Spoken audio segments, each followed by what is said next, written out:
All right, welcome everybody. This is the start of the playoffs for Civ4 AI Survivors, season number 5. This is playoff game number 1. This is probably the weakest of the 3 playoff fields. I think Link Mario Sama said that this is the weakest game in AI Survivor history for a playoff game. I'm not sure if that's true, but it doesn't grade out all that well. I think the second and third playoff games are probably going to be a little bit more capable leader field.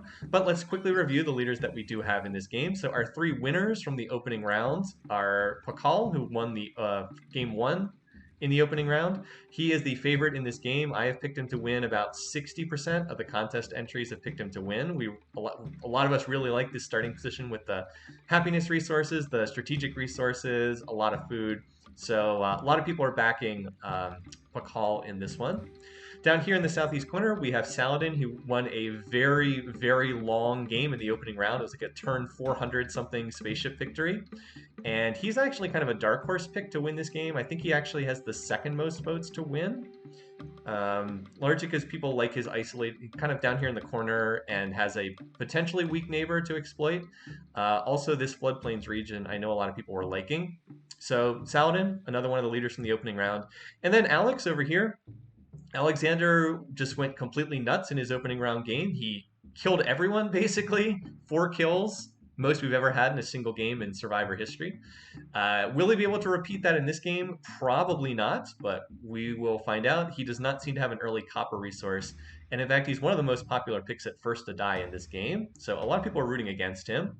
Then for our second place leaders, we had Louis, who was a distant second place runner-up in his opening round game, riding on Suryavarman's coattails. He is one of the less popular picks in this game. Seafood start, which generally the AI doesn't handle great. He does have this silver resource, which will give him a little happiness, but the general consensus was his land was pretty bleak outside his capital, and not a lot of people backing him in this game. Down here in the southwest corner, we have Charlemagne. He is actually the defending Season 4 champion, so he has made it back into the playoffs, which is a nice defense of his title. He played a strong opening round game. He finished second, but he was like a strong second place finisher. He does seem to have a lot of land here, so it's not necessarily the highest quality land, but we'll see if he's able to expand using Imperialistic. I personally am not backing him in part because he's got this seafood start, but we'll see what he comes up with. And then last but not least, we have Washington. Washington is the favorite for first to die. He actually has a beautiful starting position, but he's going to likely have serious diplomatic issues because he is a high peace weight leader in a game that's mostly low peace weight leaders. His peace weight score is 8, and a lot of these other leaders are low. Alex, I think, is 2 or something. Pakal is 2. Louis is like a 0, something like that. So they're going to be inclined to dislike him. So that's our start. And the big thing we want to watch in this game as we get underway is we want to look to see where the religions are going to pop up. We have 3 leaders that start with mysticism. Charlemagne starts with mysticism, Saladin does, Pakal does. Thank you for that. Alex is 0, Louis is 1, and Dr. Worklam is the full breakdown there. So a lot of low peace weight leaders. Now here's something really interesting. None of our mysticism leaders are starting with a religious tack. Charlemagne is researching fishing, Saladin's researching hunting, and Pakal's researching hunting too. So that's weird. And meanwhile, 2 people who don't start with mysticism are researching it, Washington and Louis. That's a very weird start. Okay. Now I actually like that Pakal's researching hunting because he's got double hunting resources at his capital. So I actually like that, but maybe he won't get the first religion. Huh, okay. I think we all just assumed he was going to get the first religion. All right, where are the settlers going? So let's keep an eye on that. So no one's going to get a fast religion immediately because no one's on a religious tech. We may have a settling race here between Alex and Pakal, and that could be pretty big because there is an ivory and an iron resource like right in between them. So, let's see, where are these ones going? Now, Pakal will win a same turn tiebreaker because Pakal moves first in the turn order. It goes Pakal, Saladin, Alex, then Louis, Charlemagne, Washington. That's our turn order. Saladin's already planted, and again, this is part of the reason why people liked him is some people really like the floodplains plus the likely copper, and he's already obviously going to grab that.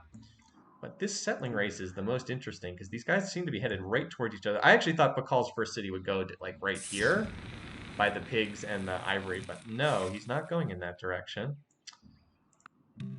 And wow, okay. They are on a collision course between the two of them. Well, Pakal, he moves first in turn order, so if he just settles on this tile, which I would expect him to do, if he just settles on this tile, he's going to get this spot and probably ruin Alex's game. Yeah, they really seem to want that ivory. So if Pakal just plants on this spot, he kind of ruins Alex's game. No, he didn't settle there. Whoa. Where was he going with this settler? So Alex gets the spot. Huh. Yeah, wow. Okay. That, I mean, if you have Alex first to die, this just makes it a lot less likely. Like, way less likely.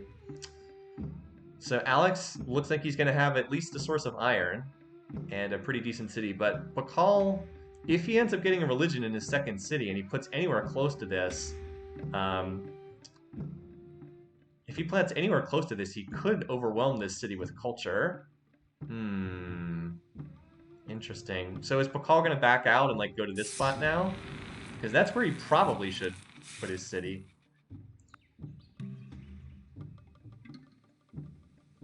He moved the settler onto this aluminum hill. Is he going to found on this tile? Is he also note that Pakal is now going for polytheism, and Washington is going for meditation. What? Washington's not going to get the second religion, is he? We'll look at the other cities in a minute, but I want to see how this settling rate's been. Oh, what? What is this?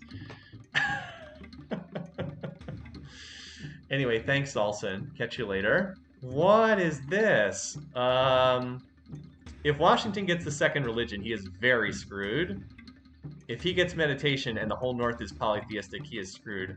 So this is a terrible second city. It has no food resources, but if the religion pops up here, it's going to overwhelm Sparta. We know that Alex doesn't research.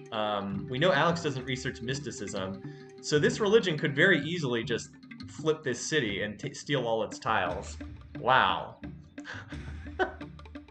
What a start to the game here. All right, well, let's look at the other leaders. So Charlie is not going to found a religion because he has gone fishing into agriculture. You can see he's already got the work belt done, or is training the work boat. This is actually smart for him because his worker can't do anything, and he's got double agriculture resources. He's got a corn and a wheat. So this is smart, but it means he's totally out of the religious race. Yeah, it does mean that these two could get drawn into conflict, definitely. Washington just went for like a generic spot, which doesn't have any food bonuses, so it's not actually that great of a city. But it looks like he's gonna probably found a religion here, I think.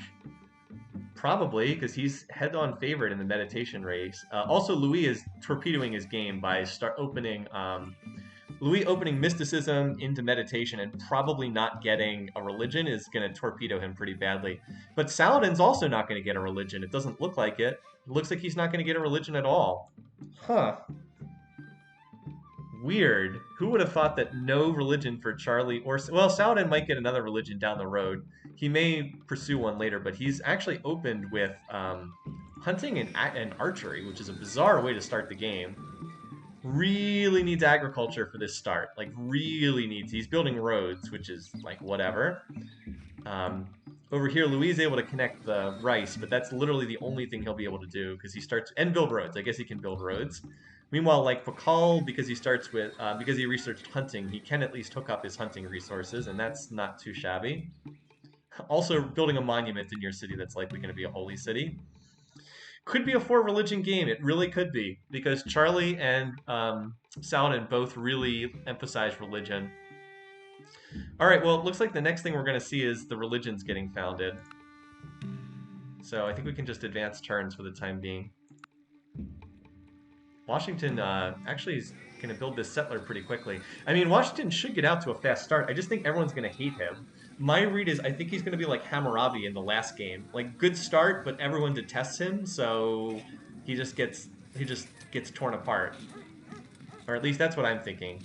I'm hoping Alex does not launch himself at Pakal.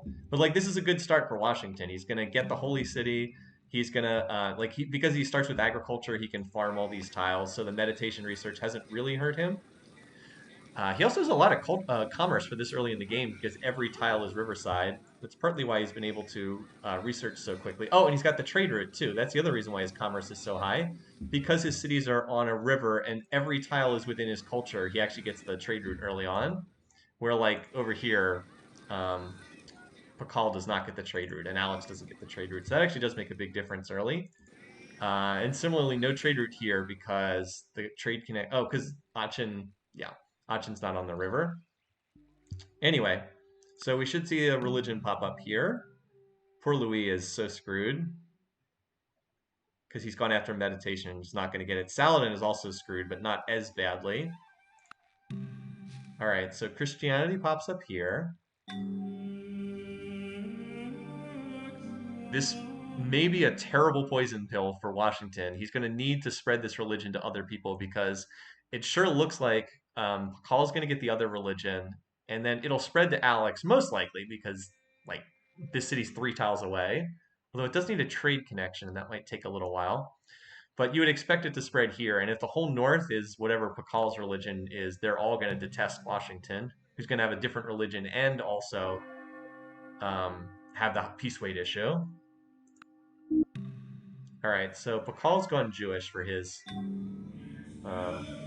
holy city. So with the monument and the holy city, there's going to be an absurd amount of culture here. Note that Pakal did not start an early settler. His biggest weakness is expansion. He's not a fast starting leader in terms of expansion. All right, Alex has no tiles improved yet. Not looking so good there. What's he researching? Did he just finish a worker tech? No, he did pick up art. Okay, he did pick up agriculture, but he also opted to go into archery, which is bizarre. Where is his worker, by the way? His worker's all the way over here. Oh, you know what? He was improving the ivory, which now he's going to lose on the next turn. That sucks. He was improving the ivory, and now he's going to lose that. Or in like a turn, he's going to lose this. So Pakal converts. All right, so no one is immediately chasing the next religion. They're going to back out. But like this Mecca's building settlers reasonably quickly. Washington should get the first settler out because he's got all the farm floodplains tiles. And Charlie is actually a little bit slow because he's been building workboats instead of using his imperialistic trait. What he needed to do is research agriculture. Well, I guess he did research agriculture, but now he's got to improve the tiles. Where is his worker? Here in his capital. No, there he goes. All right, so he'll be recovering a bit, but it looks like Washington gets the first settler out, followed by Saladin, I think. All right, so yeah, now building the farm. Pakal's researching wheel, which is a mistake. He should be researching agriculture, but he has now grabbed this tile, and he's only 15 turns away from popping borders again. Poor Alex is going to be squeezed. Now, will Alex then... I mean, Alex, he's going to lose access to the iron if these borders pop again, which seems likely. And then maybe Alex really is first to die, albeit in a way we didn't expect. He'll have access to horses, but where's the nearest metal source if he doesn't have this one? He doesn't have... The nearest source is not at all.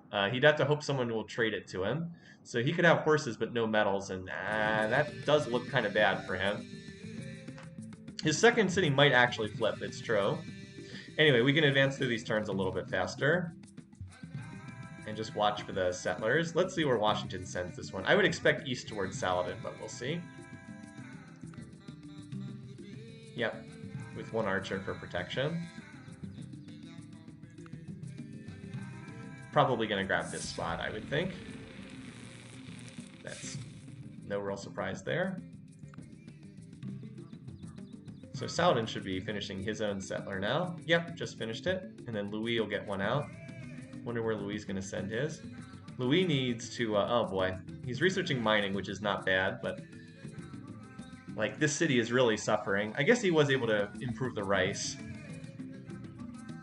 Louis' score will look good in the early game because he'll have the creative culture to buoy it along. Look at all these farms Washington's built. Just farmed every floodplains, which is not the worst thing for early in the game. You can always cottage them later. And he's got that tile for a little bit of production. Washington increases his chance to win with a weak Alex. I think that's true. I think that's right. So Alex has now finished a settler. And Pakal is now going on to settler. But the hunting is really doing a lot of work for him. Why is he researching fishing? He doesn't have any coastal cities. What a bizarre choice. Why not agriculture, dude? I don't get this decision. Oh, he wants pottery. Oh, okay. He wants pottery. He's researching it just for the prereq bonus. I don't know why you'd go for that before agriculture, but whatever. He's lucky that he has some tiles that are... Like, he has some actual non-garbage tiles to work, thanks to having hunting. Anyway, so yeah, next up should be Saladin Settler. We'll see where this one goes. Here it is. Over here. The Barb should have archery, but I will check. Always worthwhile to check for that. They do not. So thank you for the reminder. Probably saw that all the Barbs were popping up as warriors. Alright. So we fixed that now. I did actually make that mistake. That's okay. We caught it early. Fortunately caught it early enough that hopefully it shouldn't be an issue. So Saladin did get another city. I wish he had moved in another direction, like towards the northeast would have been better. The fact that there's the deer here, it means it's not completely terrible, but I wouldn't say this is a strong spot. Like, claiming the tundra is not really what you want to do. We'll see how far Saladin pushes to the northeast. I'm hoping he'll get at least a decent share of the land. And now we've got an Alex settler moving to the east. How long until this city pops its borders? 7 more turns. For Alex, though. He's not going to get a resource connected, or strategic resource connected anytime soon. Alright, so Pakal now just finished his settler. Louis got one out and wandering around too. Over here. And Charlie should also have a settler down. So it's wherever you see the archer, little archer icons, that's where the settlers are. Oh, never mind. Charlie's been slow because he's building the settler in his second city and there's no production. He's actually, he's not really getting the imperialistic bonus at all here. I guess he gets +2 production because he has 4 total hammers here. Washington researching masonry for his stone poison mill? Maybe. So if Louis settles there, he'll have access to copper, which would help him. So here's our, I was going to say here's our 1% chance for Alex to lose a settler, but it's actually double archers, not 1, so he should be safe. Yeah, he had no trouble killing that. Looks like Pakal is heading over here for the gold resource. Alright, so Alex settled probably about as good of a spot as he was going to get. Oh, look at this. Lakamba now apparently wants to have all the culture going for Stonehenge.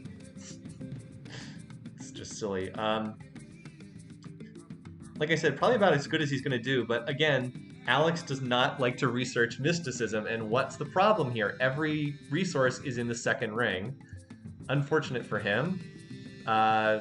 This is a pretty good spot for Louis because he's creative. He will grab this corn tile for food. It's a dry corn, but that's still a 5 food tile. He gets the double production center tile from being on a plains hill. This is a pretty solid spot. And I guess so now we're just curious where Pakal's settler is going to end up. He should just settle it like right there with the pigs and the golden first ring. Alright, he did end up doing that. It doesn't claim a lot of land, but it's good. I mean, the land that is there is pretty valuable. Those of us who are backing Pakal now just need him to get like a couple more cities in the center of the map, and then he can backfill up here later. But he just needs to get a little more territory. It does look like Louis is going to win the Stonehenge race. Probably. And Washington's got another settler in production. Now, does anyone have a settler on the map right now? Charlemagne does. I think that's a worker, yeah. Or is that another settler in the capital? No, it's a workboat. So we've got one settler here from Holy Rome. And again, we have a 1% dice roll chance that the settler dies to this barb. Heading over here, let's see where we go. Apparently turned around to kill that unit. Struggling a little bit with the barbs. Oh, look, Sparta's already revolted once. Wow. Sparta's already suffered a revolt. Holy cow. That was fast. So now it has 8% odds on like every turn of revolting. Jeez. Yeah, this city looks like it's probably going to flip. There's just too much culture here, and Alex does not. We know Alex doesn't go for culture. Even Corinth could be in some danger. I mean, it's not going to flip, but it could lose all its tiles. Oof. Yeah, not looking great for Alex. I think Alex is going to be super weak. I just still don't think he's the first to die because I don't think people are going to attack him. I think people are going to attack Washington. Could be. I guess we'll see how it plays out. But those of you who said Alex were weak are not going to be wrong in this game. I think I'm going to screenshot that just to show that we already had a revolt on turn 34. That is super early. And if there's 8% odds every turn in the city flipping, I mean, hold on, let's just do some quick Excel math here. I've got my spreadsheet here so I can just check this. All right, so if there's 8% odds of revolting, that means the odds of it not revolting are 92%.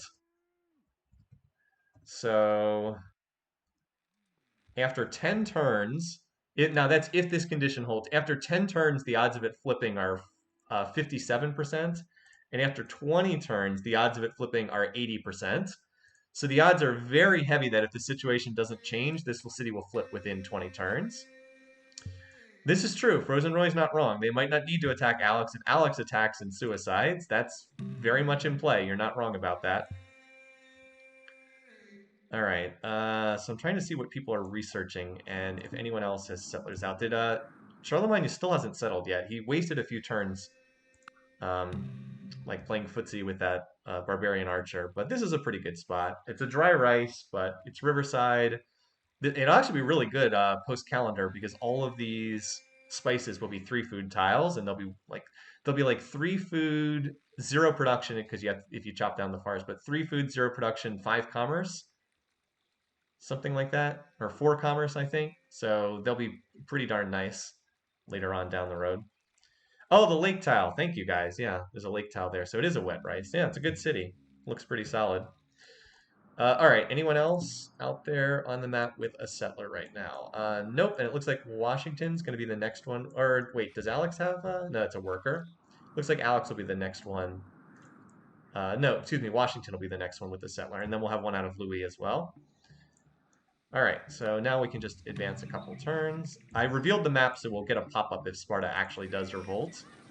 But, I mean, like at 8% per turn and no culture in there. And no culture likely to come in anytime. Oh, Charlie might be on... Is he on Masonry? Good call. He might very well be. He really... Nope, not yet. He's just picking up Masonry.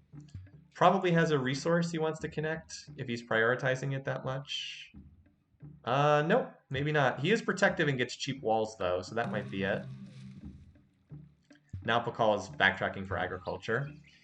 We do have a Washington settler who should be finished, so we'll track that.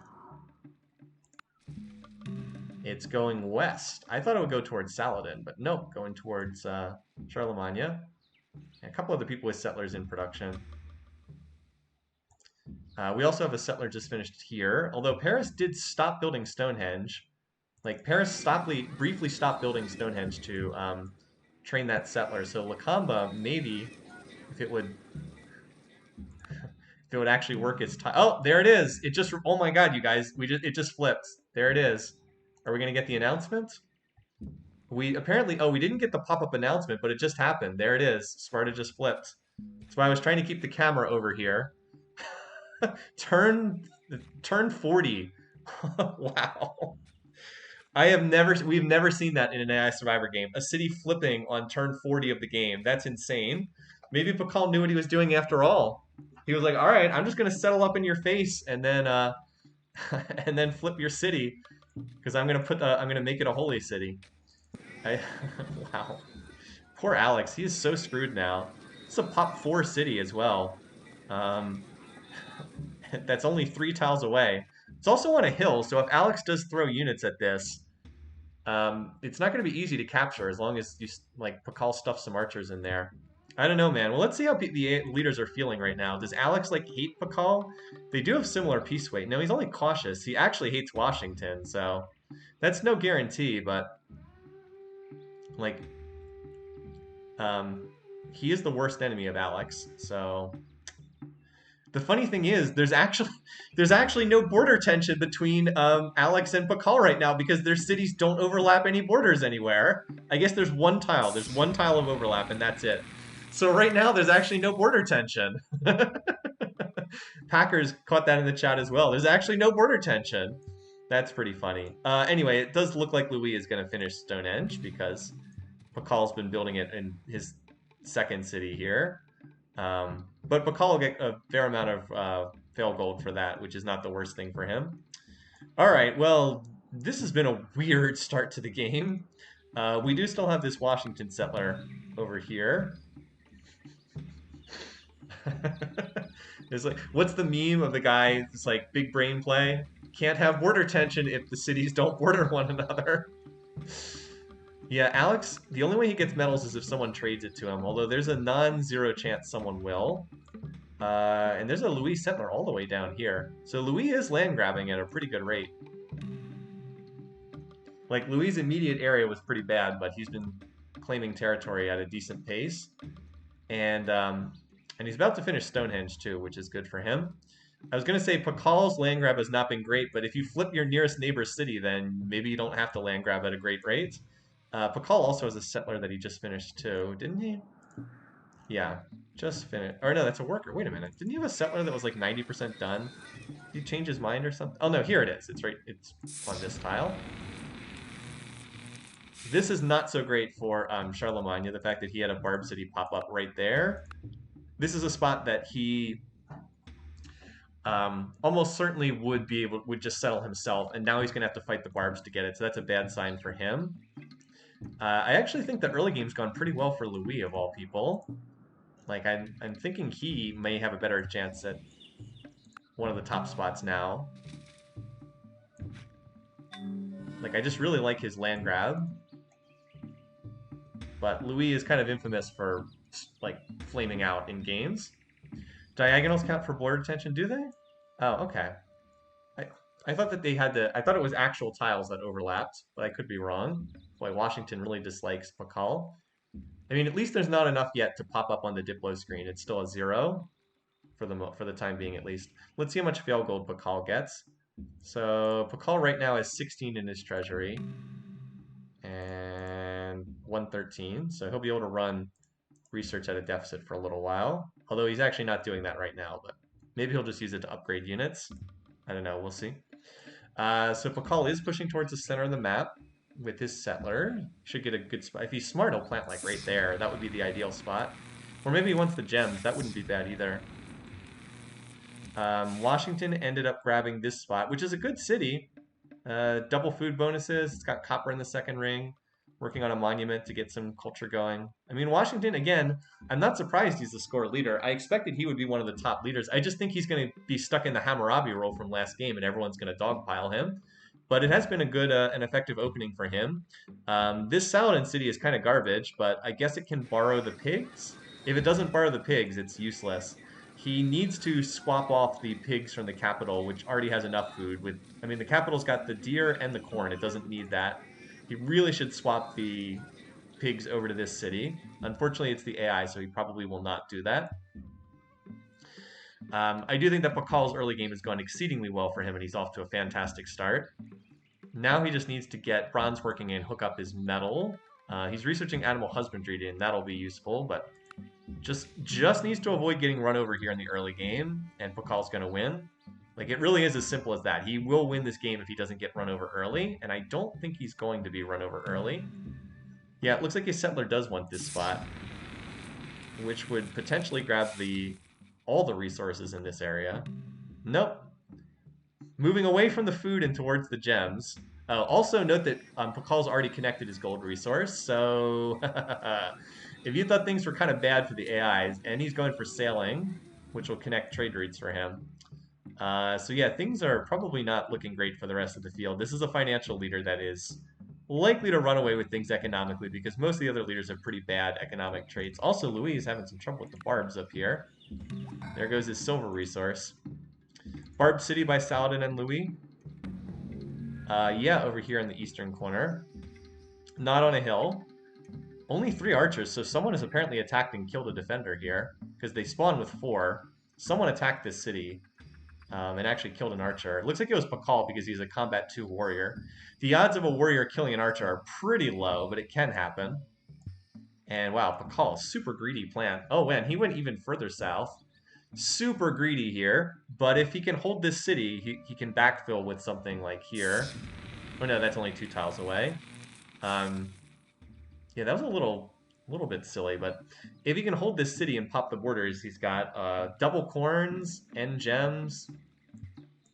Although if Washington attacks, he's going to attack right there. Fortunately, the city's on a hill. Again, Pakal just needs to avoid getting attacked, and he will win this game. It's almost guaranteed. But he is famously not very aggressive as a leader, so he has a pretty low train unit emphasis. Like, he's actually getting bothered by barbarians right now. So we'll see if he can avoid the getting attacked by anybody. Anyway, though, it's turn 50. Doing our big overview for turn 50 here. Oh yeah, and Pakal also has landed in the north to backfill. That's also big. Like, that's an obvious city spot. The AI might well plant like over here for the whales. If I can talk, and like there's room for some decent cities up here, like grabbing the fish. He may or may not get that, and there's room for another city like over here too. Although I suspect Louis is going to get this over here. So yeah, there's definitely room to backfill over here and get more territory.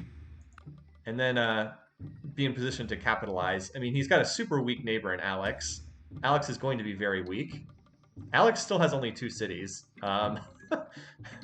Like, those of you who are picking Alex first to die are not wrong in that respect. I know it might seem weird. It's just, will Washington's diplomacy cause him to be out first, or will Alex's weakness cause him to be out first? The way I'm seeing this, I keep repeating this, but Washington is Hammurabi from the last game, and Alex is like Tokugawa from the last game. Toku was weak, but no one ever really went after him, so he stuck around for a while.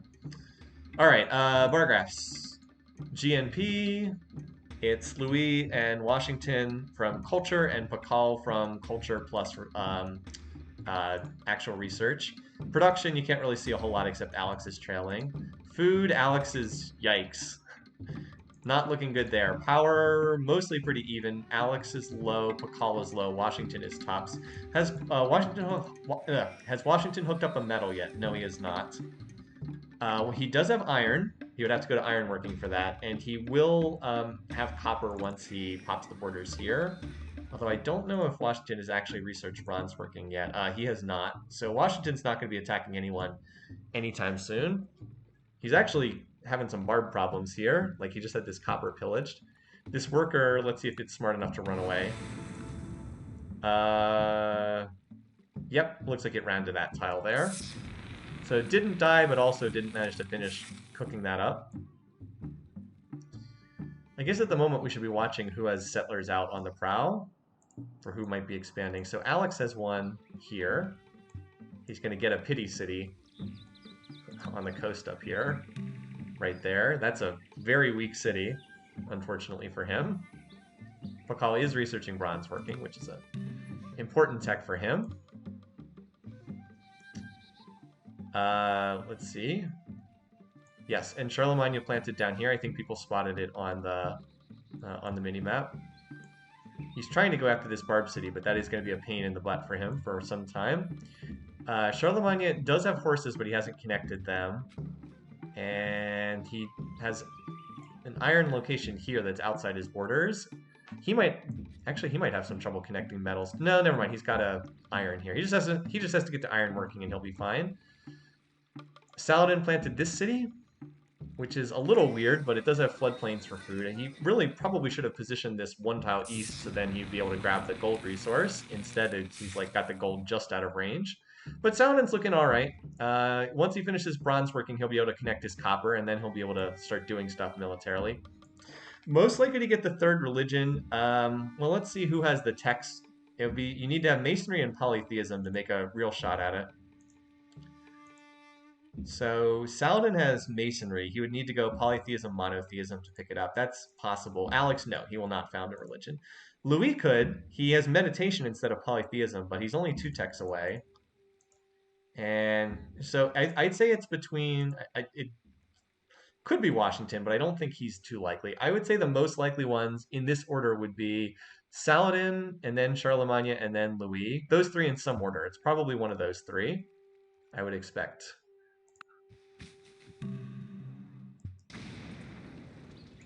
So it looks like Pakal's out there, is reconnecting stuff after the barbs burned it down. This city did build a monument, so it has some culture. He's still running at 60% research despite having the most cities right now. That gold resource is doing a lot of work. Louis has still not been able to reconnect that silver, which sucks for him. He could use the extra happiness. And does anyone have a settler? Oh, Louis does. He has an unescorted settler walking around, which is not the smartest decision, but I guess he didn't need it for that spot. Pretty defensive spot there. Pakal could. I suppose it's not crazy. It's just because Pakal already has a religion, he is less likely to research another religion. The AI is less likely if they already have one. They still do. They still do found extra religions, but they're somewhat less likely. All right, there's a settler in this tile here, and Washington did plant a city here. So this could be a source of horses for him. And he's also now reached up to border Alex, who's researching bronze working but has no copper. Have to go to... does have horses, though, so Alex will be able to build chariots. Like I said, it is a successful land grab for Washington. And he needs this city to pop borders, and then he'll be able to connect his copper. Yeah, Pakal does have a resourceless unique unit, so he doesn't technically need to connect copper, but he will. I mean, it also will make this city a lot... I mean, look at this city. It's got the pigs for food, and then it has copper and gold. A little low on food. Kind of almost probably need to like farm this tile as well to get a little bit more food in the city, but pretty nice city overall. Pretty nice.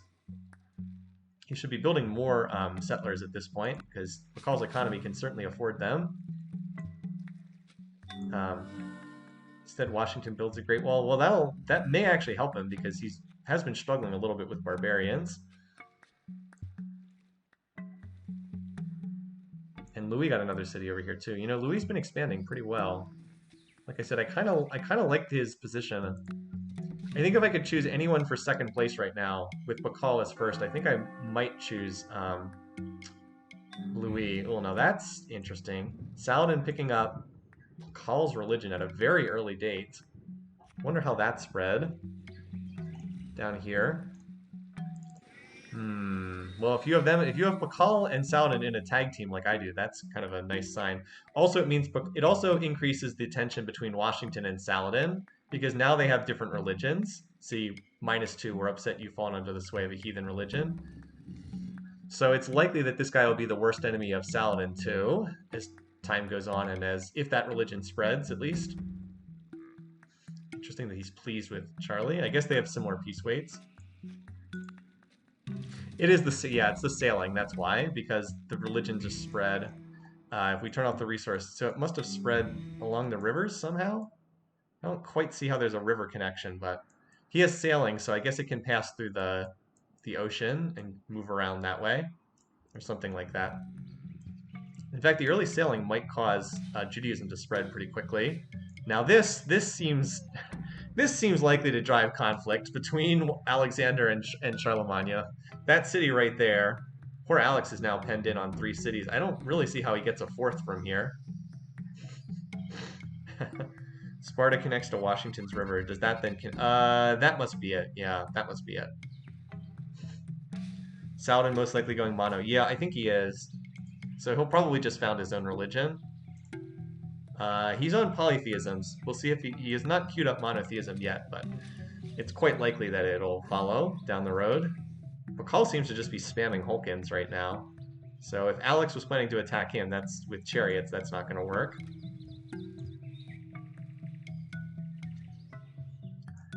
We have some Alex forces coming down here. Chariots and archers. I don't know if that's going to work, but you generally need a unit, you generally need at least axes to be able to crack barbarian archers. There's all these warriors just stacked up outside the barb cities as everyone keeps desperately hoping for a chance to grab them. The Temple of Artemis is not a smart build for him. He should be building settlers right now, but at least he is almost halfway done.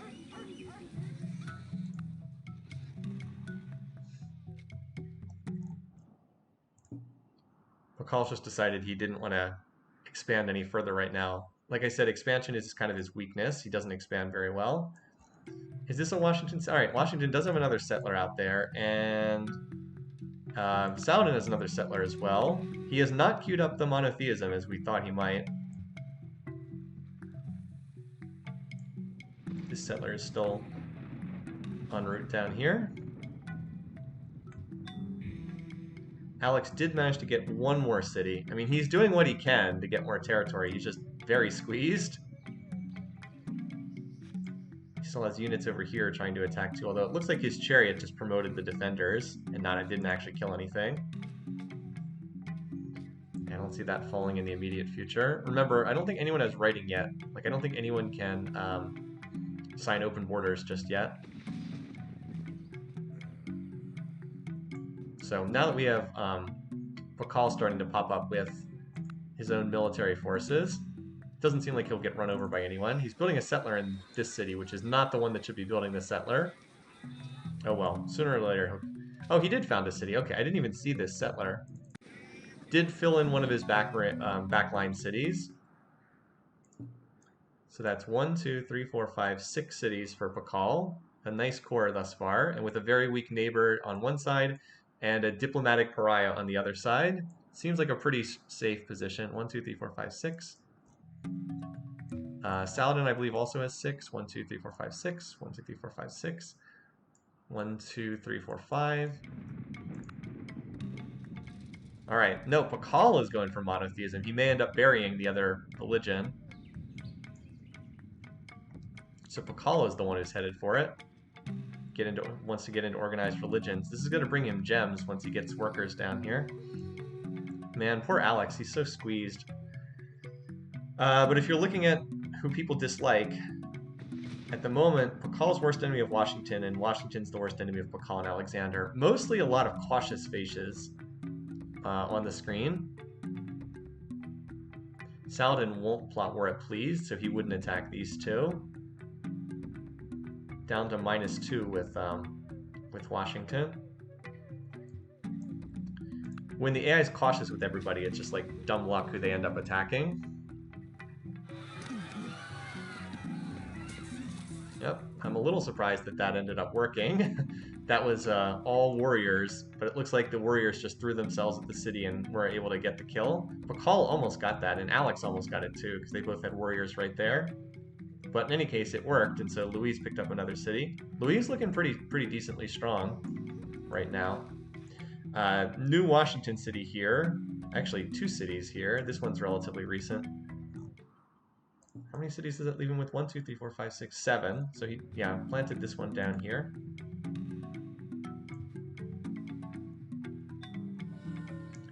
Pakal did end up finishing the Temple of Artemis. Worth a lot of culture. Get those pre-specialists. This will give him better odds to get his shrine for his religion, which may be multiple religions soon. Little Pakal stack here. Guess we should check to see if anyone's plotting war at the moment. Nope. It's still early. I wouldn't expect it right now. Ah, well, apparently Pakal's thinking about it.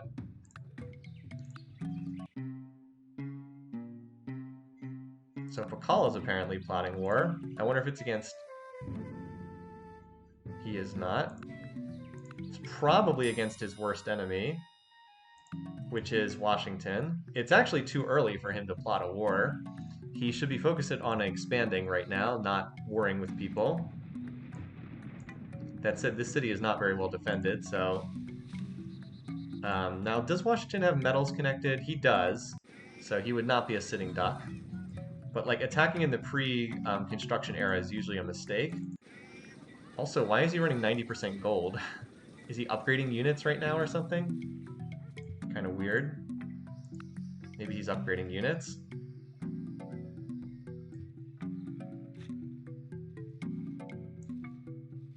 Oh well. He is working to connect the gems right now. It is noteworthy that Washington and Louis are ahead in score over Pakal. And over here, Charlie picking up Washington's religion is probably the best thing Washington could ask for. This gives him a potential ally over on this part of the map. Still, Pakal having both a gold resource and a gems resource is almost unfair. He's also got another settler, which he presumably will toss down somewhere over here. I guess it's also possible he could be plotting against Alex. Those seem to be the most likely targets. Like, this city has no defense at all. An archer and a spear.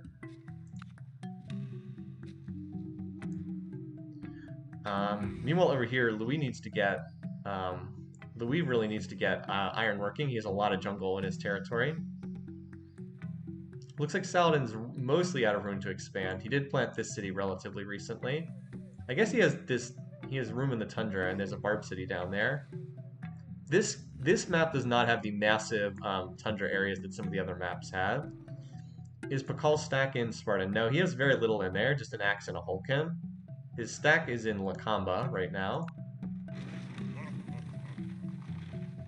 Yeah, this seems to be whatever he's plotting, it's here.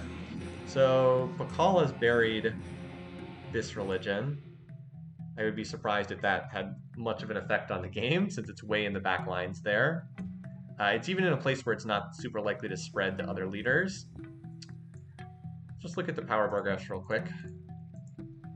So Pakal is definitely number one. Alex and Charlie are down here.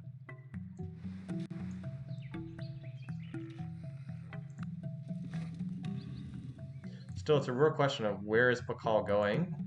He's apparently plotting war. He also has a settler just sitting around doing nothing there. I'm trying to look to see if other people have founded any cities recently. So that religion, so we do not end up seeing another religion. By the way, what's going on here with Saladin? Why is his city, oh man, he's lacking for happiness in the worst way. Not having a religion is really hurting him. Like, because without the religion, he can't build temples. And obviously you get +1 happy just for converting to the religion. Does he have border tensions with Alex now? Yeah, they do in fact have some border tensions, but it's still only cautious, for what that's worth. Washington is the worst enemy there. But again, they don't always declare on their worst enemy, as we've seen in past games. Alex will die very fast if Pakal attacks him, because he's all chariots, and Pakal's got 1,000,000 Hulkins. Got that stack sitting here right now. If I'm watching this part of the map, it's because I'm waiting to see where the stack is going, if anywhere.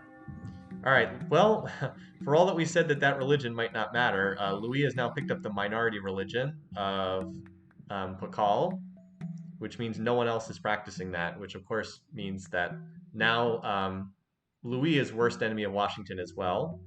Does Pakal have an ivory monopoly? That's a good question. So there's 3 ivories here. And no, that Washington has an ivory as well. Also, we've seen the AI is usually very willing to trade those resources around.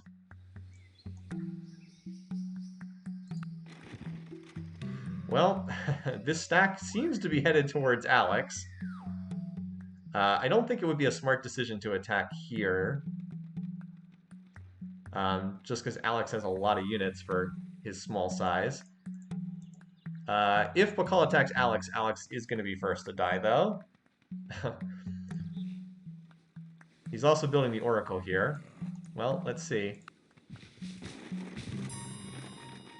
Well, if you had Alex for first to die, you should be feeling pretty good right now. Because Alex is looking pretty weak. I just didn't think that Pakal would attack him, but maybe he sniffed out the weakness. I thought that he'd go after Washington first. Well, not looking too good for Alex, considering how weak he is. No medals, no prospect of ever getting medals. He doesn't even control the first string tiles of this city, which is where the attack should have gone after this city. This city, so here's the other thing. This city can build walls, but the problem is walls don't help chariots. And Alex is like all chariots. So Not looking too good for Alex there. It's just tough when you don't have medals. Like, it's very tough to win. Well, that's good news for Washington. He is unlikely to be first to die at this point. The way Washington's first to die is the dog pile against Washington, which I thought we would see, but we have not seen thus far.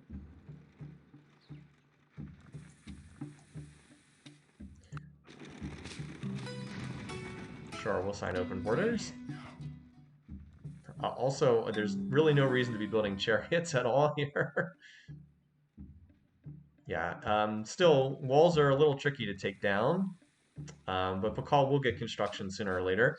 He will likely lean a little heavier towards construction because he has ivory. I think that does increase the AI's preference to tech that a little bit. Louis settled that city. Washington, I'm sure, is very happy that he's not the target. It is possible we could see multiple leaders attack Pakal, because there are other people who have other religions who don't like him that much.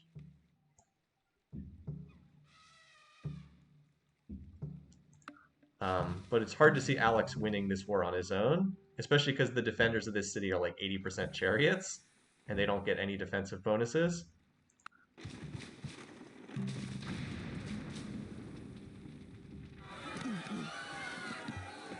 So Saladin has auto-raised a Barb City. This Barb City is still holding out for the time being.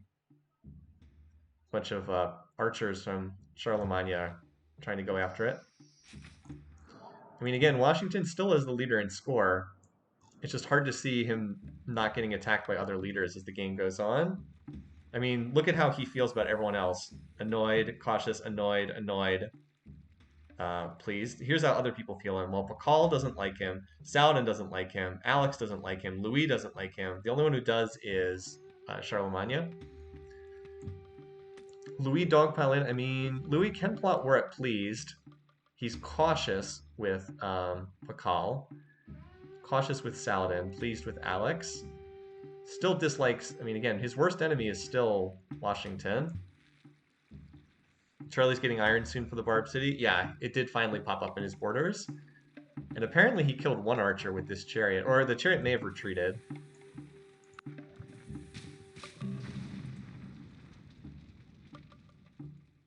So yeah, there's a bunch of axes that want to attack here. Again, they're not going to get very good odds. The archers will defend much, much better than the chariots in here.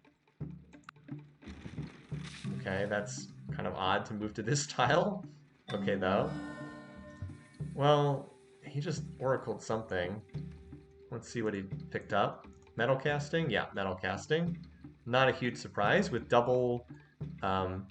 with two resources that both are... He's got gems and gold, so that was almost certainly the right choice to pick up. And he's even going to get extra culture in there.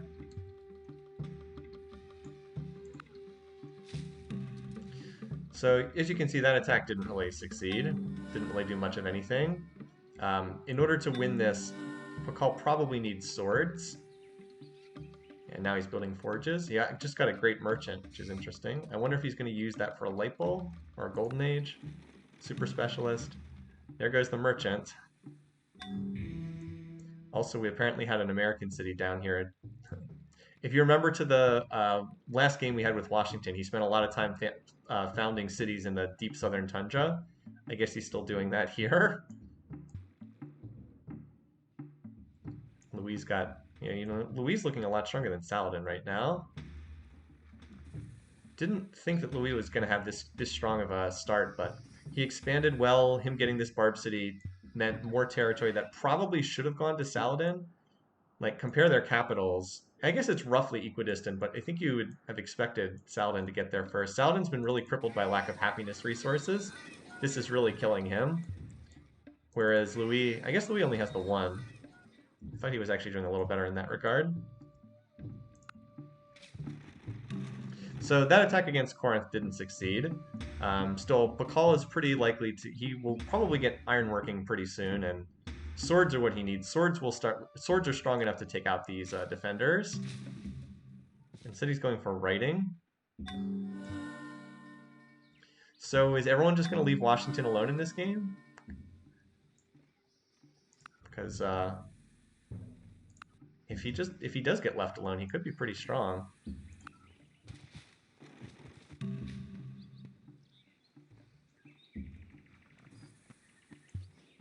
A lot will come down to where the next war starts. Like, it looks like most other people are not plotting war right now. Yeah, they all seem to be not engaged in warfare right now. Yeah, nobody else seems interested, so we just got the one conflict to watch right now. These random chariots run in. Oh, so all those chariots that were defending this city, like, they all ran away, and now there's just one defender in this city, although there's no one attacking, so... Yeah, those chariots, they get cleaned up pretty quickly by Hulkins. Chariots, like, by themselves don't really do a whole lot. Yep, so they all died very quickly. Alright, so that's pretty big. Louis flipping to Pakal's religion. Pretty big deal. Because that'll significantly boost relations between them. Yeah, now all the way up to pleased. And that'll mean Washington is the worst enemy for Louis. But yeah, that's pretty significant if that holds, which we would expect it probably would, if Pakal is diligent about spreading his religion. Oh, also, Louis popped another city right there. I'm increasingly thinking this is more and more likely to be a Pakal plus Louis game. Pakal's on ironworking, Saladin on an early construction. Yeah, the reason why Washington's leading in score is his cities are large. He had 4 pre-calendar happiness resources, and I believe he was researching calendar. I think he just picked that up. So he just has way more happiness available. Yeah, he just picked up calendar, so he has much more happiness available than the other leaders. It makes a huge difference if the cities are size 10 as opposed to if they're size, like, 5. It just works so many more tiles. And, like, Pakal has been more on the military route.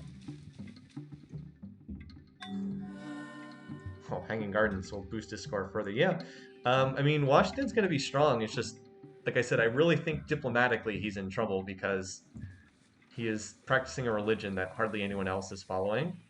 Charisma, yeah, he has the charisma bonus as well. That's true. Extra happiness there too. Anyway, so the fighting still seems to be concentrated down here. Although I feel like Pakal could easily take this city. At least it did get its first string tile back up there. Yeah, a Hulkin on a forested hill can kill a lot of chariots.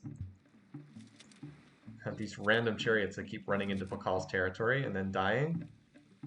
Again, the archer, the city garrison 3 archer is pretty strong. Now, Pakal is on math. Is he going for construction next? He is on construction, so Alex's days are pretty numbered. As soon as elephants and catapults are in play, there's not much that archers and chariots can do. So Alex is pretty doomed at this point. I mean, we knew that already, but we knew as soon as Pakal went after him, he was pretty doomed. But yes, we would be happy to sign that. And we're on turn 100. Nice round number. Very peaceful game so far, aside from that one conflict. So let's see how everybody stacks up in terms of the bar graphs. It looks like the 3 that are producing the most GMP are Washington, Pakal, and Louis. Production, it's Pakal and Washington are out in front. Food, Washington's first. That's not that surprising because he has the largest cities, and I believe he has the most cities at this point too. Power, Washington's first in power, Alex is last. Culture, Louis is actually first in culture. I guess Stonehenge is doing a lot of work there. As far as beakers, Pakal's 85, Saladin's 43, Alex is 15, yikes. Louis is 43, Charlie's 33, Washington 79. So Washington and Pakal are running pretty close. The big difference is, well, Pakal's actually running at a deficit right now. So I think Washington actually has a higher sustained beaker rate. Oh, wait, oh, he used his Great Merchant. I was like, what the? How does he have 849? He used his Great Merchant for a big infusion of cash. Yep, Washington's looking great. I mean, the thing is, it's like, if nobody attacks him, he'll be great. The problem is I continue to think that he will get gang-piled later in the game. Potentially by Pakal after Pakal absorbs Alexander, and then bringing in allies on top of that. Like, remember, Darius looked really strong in his opening round game too until he got attacked in like the mid game, and Hammurabi as well. All right, so Corinth seems to be the target of a lot of units. That City Garrison 3 Archer is still standing strong though.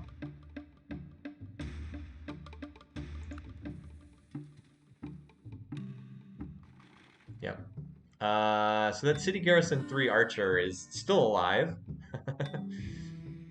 It is at 1.4 health. Just can't really break through that unless you take down the wall defenses. Too many bonuses. That unit just has too high combat strength. City Garrison, the City Raider Axe might be able to do it, but that's about it.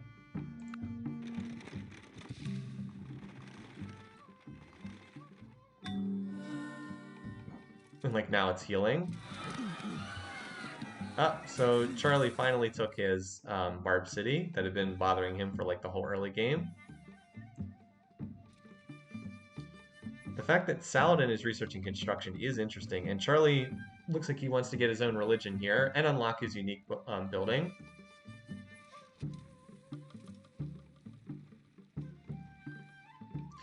I had a request from Liz saying that I should tilt the camera a bit, that my chin was cut off. Okay, try to set the camera up a little bit better then. Alex almost has writing done. Yeah, so again, this city won't fall until Pakal. Wait, does Pakal not have iron? Because I don't see any swords in his forces. Does he miss? Oh, he has iron right there. The one he took. He hasn't connected it. I was like, why aren't we seeing any swords from Pakal? It's because he hasn't connected his iron. Look at this city, size 12. Oh, Pakal, so much happiness. The double happiness from the forge. So yeah, he's looking pretty good. Now it just needs to get... Oh, and he's got his ball courts in play now, too. That's right, I forgot. Mayan ball court is unique building. Where has he finished that? That's also probably part of the reason why he went for construction, because of his unique buildings there. +3 happiness, jeez. That's actually really good for the AI, because they struggle so much with happiness. Oh, look, and here's the horseback riding. Plus, he's just burning through these techs with all the money he got from the great merchant. Yeah, he's just tearing it up research-wise. Needs to finally break through these Alex cities with some catapults. Until he gets catapults in place, he probably won't be able to break that city, but they're on the way. So Saladin is now picked. All right. Saladin picking up the religion of Washington is pretty significant. So now we've got a southern block and a northern block. That means Washington's less likely to get attacked right now. Here's Saladin. So he could still attack because he's cautious. Won't attack Charlemagne, but he could still attack Washington. He's up to +1 though with Washington. I still think he really wants to get his own religion. Although, never mind, that's right. Charlemagne is about to found his own religion, and then he'll pop out of this Christian bloc. Well, he'll have to spread the religion around because all of his cities are Christian right now. Still feel like Louis is kind of the wild card in this game at the moment. And he is plotting war, so we should see who he doesn't like. It's probably Saladin or Washington, probably. Although he will plot it please, so it could technically be anyone. I would say Saladin is the most likely target. I mean, look how much border tension they have right here. So apparently he's thinking about going to war with someone. It would be pretty devastating for Pakal if he attacked Pakal right now, but I think that's unlikely, if not 0. There's now double City Garrison 3 archers here in Corinth.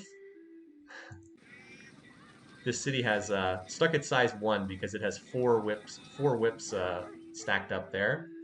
Again, need to get those catapults down here.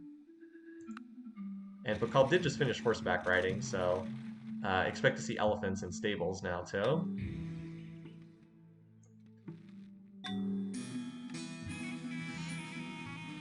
Charlemagne founding Islam is pretty funny. Like, he's so associated with Christianity, but Christianity was already taken, so he had to pick another religion. Where did it actually pop up, by the way? Here it is. Oh, here, in the former Barb City. Well, he did get a missionary. Yeah, El Cid died. All these Hulkins running around by themselves. Huh. What? Wait, what the heck happened here? One of the two big... Oh, what the... Oh! What? That is not what I was expecting to have happen. Why? You were pleased with... Why attack Pakal? You're pleased with Pakal. You're annoyed with two other people. Why? Why? It doesn't make any sense. Why? Why Pakal? You've got multiple neighbors right on your border that you can't stand, and you attacked your ally. It makes no sense. It literally makes no sense. But border tension doesn't cause that much. I mean, Washington was literally his worst enemy. I don't understand. That is so bizarre. Oh well. Makes it significantly less likely that Pakal's going to win the game. Again, Pakal was very easily snowballing towards a victory here right up until that happened. I still think he has a decent shot to win, but now it's definitely thrown into doubt by that. Is Washington plotting? He could. That is certainly possible. No, he is not. But this again gives Washington more of a grace period.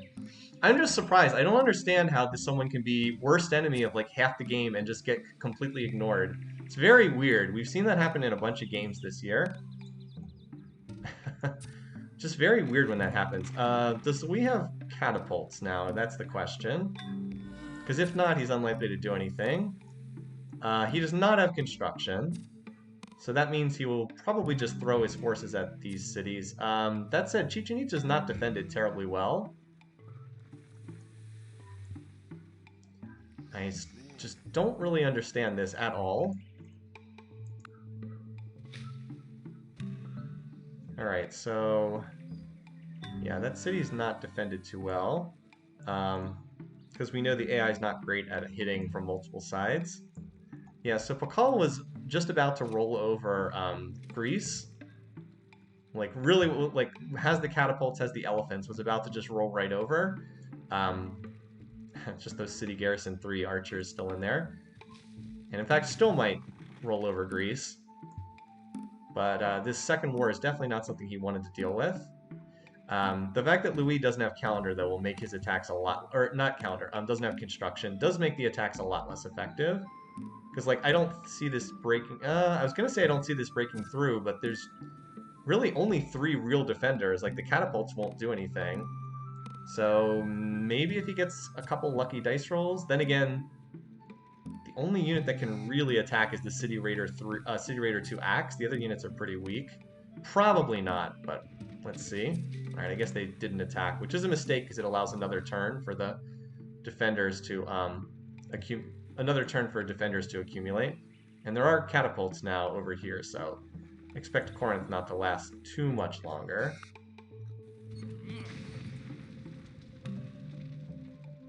Alright, Luis... oh, he got hit with catapults, so now he's going to stop to heal. That's what's going on there. And here comes more units. Again, if these units all attack at once, and if Pakal doesn't put more defenders in there, he is going to be in trouble. The AI has this issue where like they focus on the attack, and they don't actually manage to accumulate defenders. It seems to happen a lot. Alright, oh, there they go. What the... For some reason, the units moved up here. Okay. That's kind of weird. I'm like, what exactly is Louis doing here? Alright, well, whatever he was doing, it looks like those units died. I think they tried to attack and just all died. So Louis has not been very effective thus far with his offensive. Certainly hasn't been very successful. This city's down to 26% defenses, so it's pretty much doomed at this point. How much culture... So this city does have enough culture that the borders will extend down here. But then again, Pakal has enough culture down here that his borders will also extend down. Hold on, let's see. This city has two... Let's see, so... actually, yeah, this city is already within Pakal's borders, so he should be fine to hold that tile. At the moment, there's no culture elsewhere. Yeah, Louis is just kind of wandering around with stacks, but he is researching construction. When he gets that and builds catapults, then his forces will actually be dangerous. Alright, so this city has, like, nothing in it, so It is going to go down. Pakal only has one water city right now, so that's not super significant yet that he built the Colossus. Washington building Hagia Sophia is not super impactful. Yeah, we would have nothing to gain. He's apparently not plotting war either. How about Charlie, who is researching construction? Yeah, nobody else getting involved in these wars. It is possible that Pakal takes over Greece, then turns and starts dealing with Louis, and like just becomes a juggernaut. Like that is a possibility, although I wouldn't say it's the most likely outcome. So that city has gone down finally. Oh, there's also an attack up here, just a random elephant. If I can highlight how much health this thing has. I don't know why I'm getting the... Alright, there we go. 5.1 health. Yeah, this city is like unsustainable. Because, again, it doesn't even control its own first ring tiles. With Greece only having 3 cities, I don't think this is going to last too long. Also, Pakal just picked up feudalism, so it's going to make Alex's attacks, or not Alex, Louis' attacks a lot harder.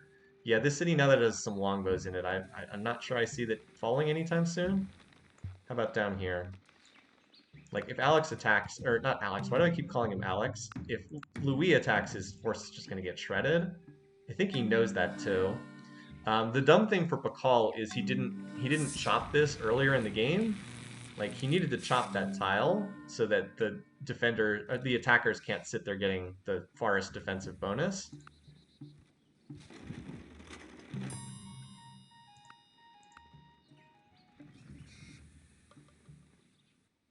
Yeah, I don't see this breaking. Without catapults, this definitely does not break through.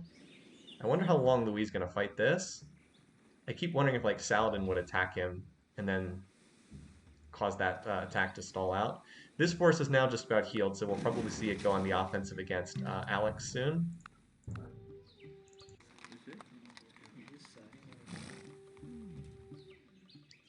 So I guess this doesn't stretch down there. 20, 40. It should stretch down there. 20%, 40%, 60%. Yeah, it should reach down there, I think. Wait, that's the third. Oh no, I guess it hasn't popped the 4th ring yet. Still, I think that there's enough. Oh, there's a... You know what happened? There was a culture bomb used here. That's why this city has so much culture. Washington used a culture bomb here. That's why his borders touch that. I was like, huh, I don't feel like the Americans should have that much culture on this tile, but that's why. I still don't think Pakal will have too much trouble holding that city, though, because he'll get culture in there very quickly. Alright, so there's a lot of swords there. No catapults yet. Still no catapults yet. Looks like Louis attacked and killed some units, I think, or he's healing, one of the two. He still doesn't have any catapults over here. He's got another force down here. What do we have in terms of the power bar graph? I mean, Louis is very even with Pakal in power. Alex is just about dead at this point. Just imagine if Louis had gone after someone other than Pakal. How much has Islam been spread around? Just to the capital thus far. Just only to 1 city. Yeah, Alex would be... Like, if Louis had attacked even 15 turns later, Alex would be basically dead. But instead, this is a... Like, these are 2 of the top leaders in the game fighting each other. It's just bizarre, because they have the same religion, and their peace weight's almost identical. So it's really weird that they have chosen to attack one another. I'm, like, genuinely surprised that this war happened. And yes, I understand border tension and all that, but it still is kind of weird. So Louis looks like that attack did not succeed, although he has another force incoming here. It's unfortunate for him that he's attacking someone who has really strong cultural defenses and longbows, and thus far he has not been using catapults at all.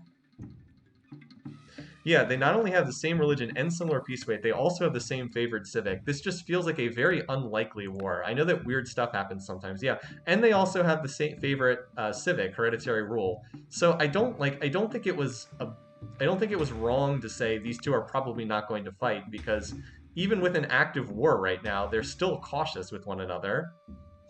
Like, take away the -6 and they're almost at friendly relations. So it's just very weird that they have gotten stuck in this conflict with each other. That stack seems to be dying at the hands of this force. Now this city's on a hill, so I don't see that succeeding at all. It mostly just means that Alex has lasted a little while longer because, all right, well that didn't seem to work. Did they sign peace? Because I don't see any forces in each other's territory. Nope, it looks like that stack just got shredded by something. Attacked and did nothing or something. Because I don't see how else it would have gotten over here. Alright, I actually thought they had signed peace there because I didn't see any units on that tile. Hey Pakal, maybe you should try focusing on your much weaker neighbor. Oh, that's bad for Louis, the statue of Zeus. That's going to cause more war weariness. There's also random elephants over here, which Alex like literally can't kill the elephants because his only units are chariots and archers. So he has no way to like. How does he kill this unit? It's a combat 2 formation war elephant. So it's strength 8 and it gets 20% base strength and another 75% against mounted units. So against chariots, this thing is like strength 16. Like he just can't kill this unit.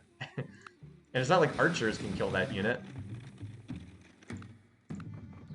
So like these elephants are just like wandering around, one-shotting chariots.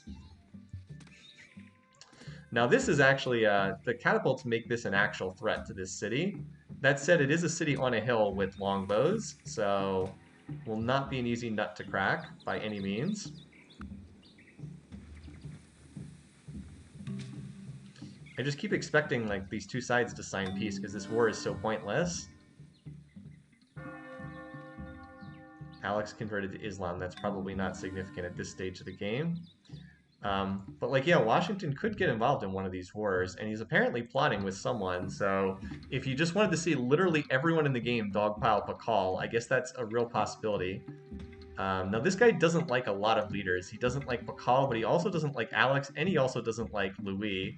So he could attack any of them, in theory, although if the border tension thing that we've been seeing thus far ends up playing out, then maybe he goes after Pakal too. Maybe just the only way Pakal doesn't win this game is just every leader in the game dogpiles him, which might be what we're seeing in this game.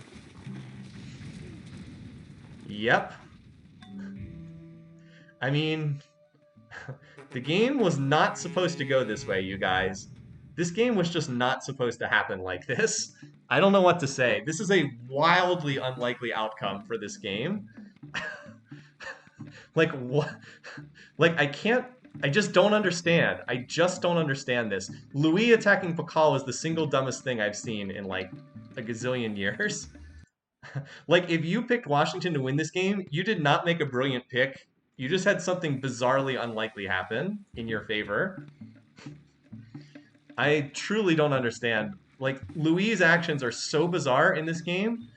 He attacked someone who has the same peace weight, the same religion, and the same favorite civic, which they were both running. It's so bizarre. It is so bizarre. Again, if Louis does not attack Pakal, he has killed Alex, absorbed his territory, and he's about to turn and open up a can of kick butt on Washington. But instead, now he's at war with 3 people at once? So bizarre.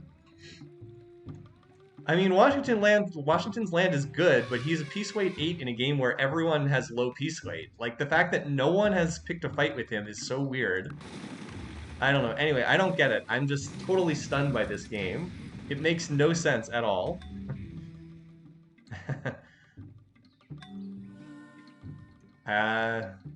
Yeah, I'm still just really stunned at what we've been seeing in this game. I don't know what else to say. I guess there's just no way that Pakal should lose this game. There's just no way that he shouldn't be the winner. But it looks like we might be moving towards that outcome. It's just so weird. I guess that's a fair point. Both his neighbors are close in peace weight. True. But it didn't exactly seem weird that like Louis or Alex or Pakal would end up attacking him. Anyway, so this city's basically, I mean, this city's on a hill with longbows, but there's so many attackers, they will definitely be able to brute force their way through here. How Louis at peace weight 0 and Washington at peace weight 8 are going to be allies with different religions, I'll never understand. Seriously, screw you, Louis. You have totally ruined this game. You have totally ruined this game, Louis. Why? Why did you do that? Why? You've totally ruined this one. Ugh. So, seriously, what the heck? I mean, at this point, it's just inevitable. If and now Louis has adopted Washington's religion. I give up. This makes no sense. Nothing about this makes any sense at all. I give up. I totally give up. I don't understand this at all. This is a definite one for the alternate histories pile. Yeah, this one I'm like actually mad about how this game has gone down because it's been so bizarre. It's been like it's just been completely nonsensical how this has played out. I am legitimately mad at this. I am angry at Louis. I can't stand it. His actions have just made me furious. Yeah, it was Louis who got the city.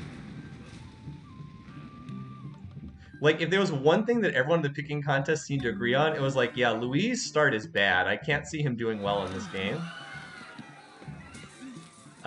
So anyway, Mayans temporarily took that city, but then it was recaptured. And then the Greeks then just retook it. So are you prepared to move towards a game in which no one scores any points? Louis did do a good job with land grabbing. That's certainly true. But his attack against Pakal I will never understand.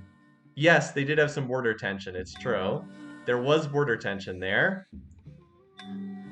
But he also had border tension with Pakal and with Washington.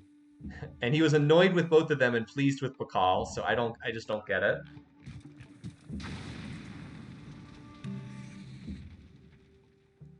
Do you get any points for getting winner and first to die in the opposite order? No. No, that does not score points. Now Pakal's got his big stack sieging up an American city. Which he did just capture. If by some miracle Pakal could sign peace with one of these guys, he would be okay, but I'm not sure that I see anyone giving him a peace treaty. At war with 3 AIs at once. It was pretty unlikely. Look, when they share the same religion and share the same favorite civic and share the same peace weight, it's unlikely that they're going to end up in a war. Now, Charlie has declared on Alexander? Okay.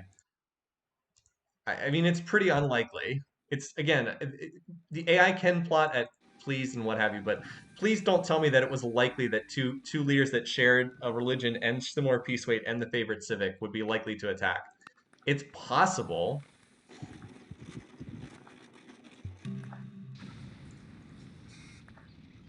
But it's not likely. Yeah, Pakal actually has done a decent job defending for the time being, but it's too many opponents at once. He can't fight 3 AIs simultaneously. Looks like was that a peace treaty or was that just a recapture?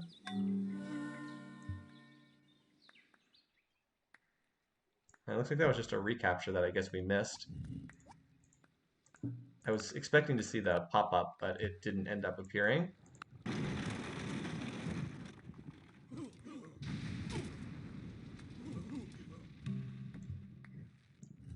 Yeah, Alex could still be first to die. Oh, just disappointed, very disappointed in how this game has played out.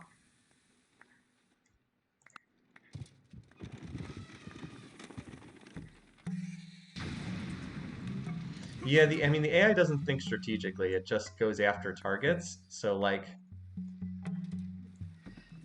Pakal's units that have the AI attack mission will just continue attacking targets, even if it doesn't make any sense to do so.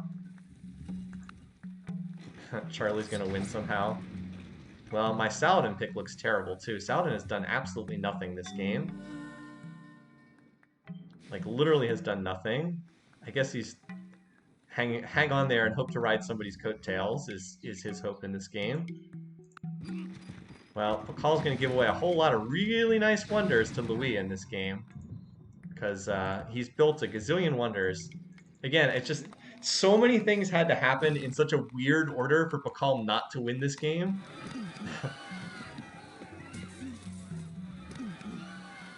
Yeah, I mean, that's it. That's it for Pakal. Even if he somehow gets peace, he can't recover from being this far behind. He's finished. He's got no shot at this point. So many things had to happen for him not to win. Like his land was incredible. He flipped the city of Alex. He had a friendly neighbor on one side. He had someone who the whole world seemed to detest on the other side, and he had a weak civ here, just easy to run over. Like he just needed Louis not to attack him, and he wins the game in like a literal cakewalk if Louis doesn't attack him there. Like it's like a turn 300 spaceship win. He wins so easily. You have Louis first, Charlie second, Pakal first to die. You expected Louis and Alex to attack him. I don't see how that happens. I think that that's a wildly unlikely outcome, but it looks like it's playing out. So it looks like Alex is going to be first to die, because I don't think Pakal dies fast enough. Turned it from a cakewalking to let them eat cakewalk.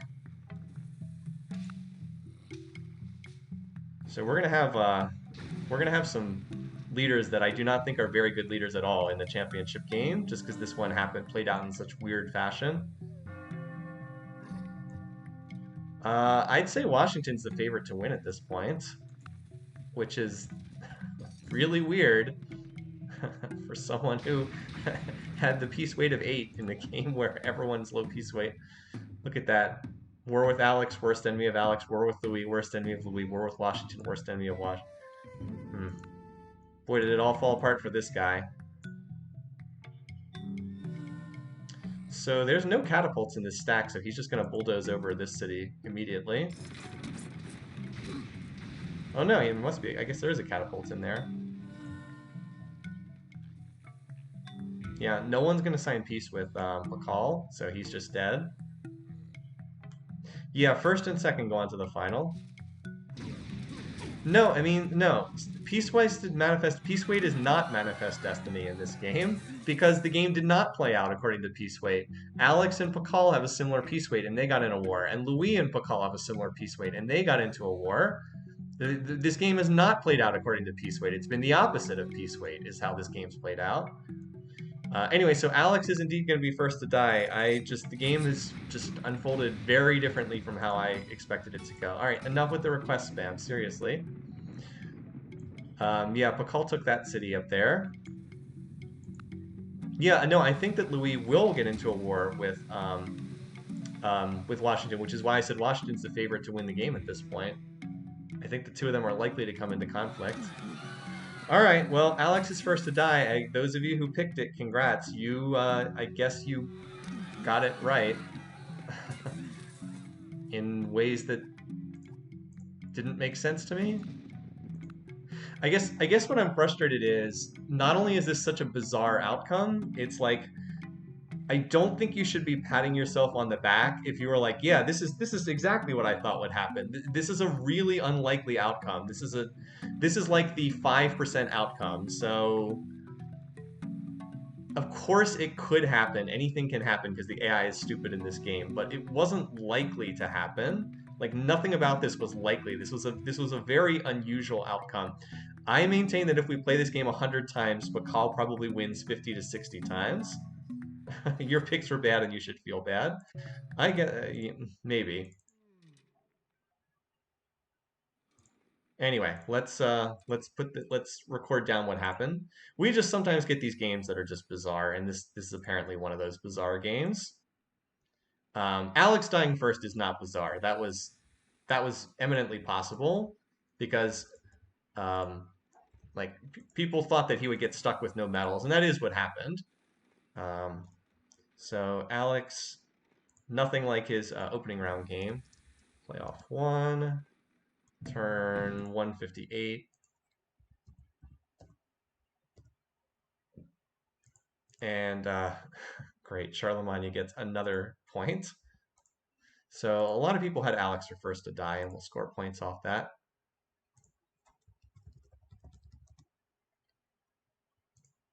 So a lot of people get points for that. I am looking to score basically 0 points this game, which is frustrating because I've been having a pretty good season, but not this game, that's for sure.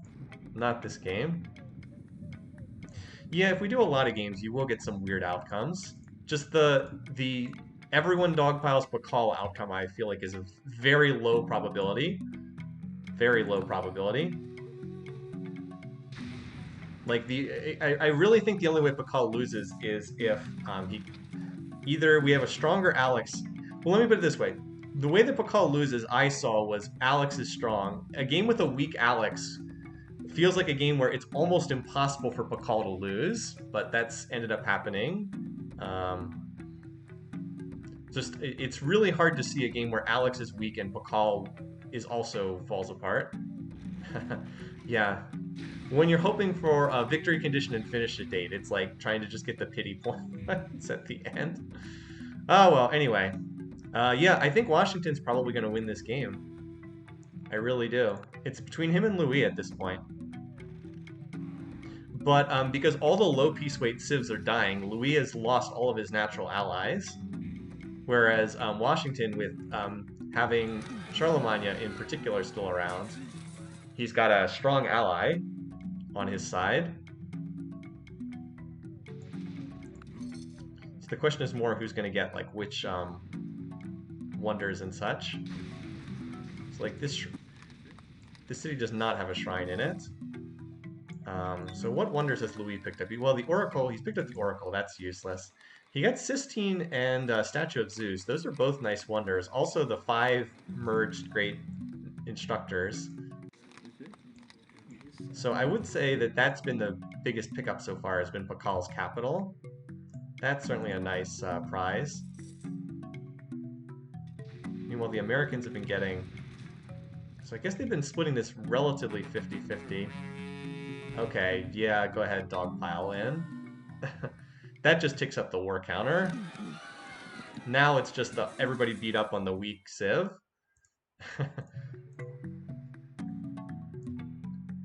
So let's see. Yeah, the Americans have picked up these 3 cities.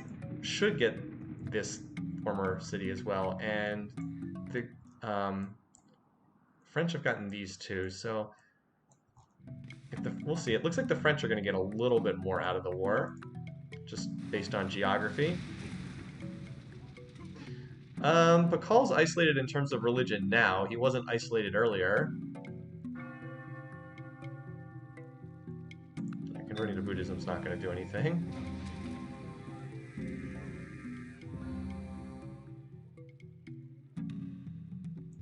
Wait, how did the French not capture this city? Well, I guess they stopped to bombard it.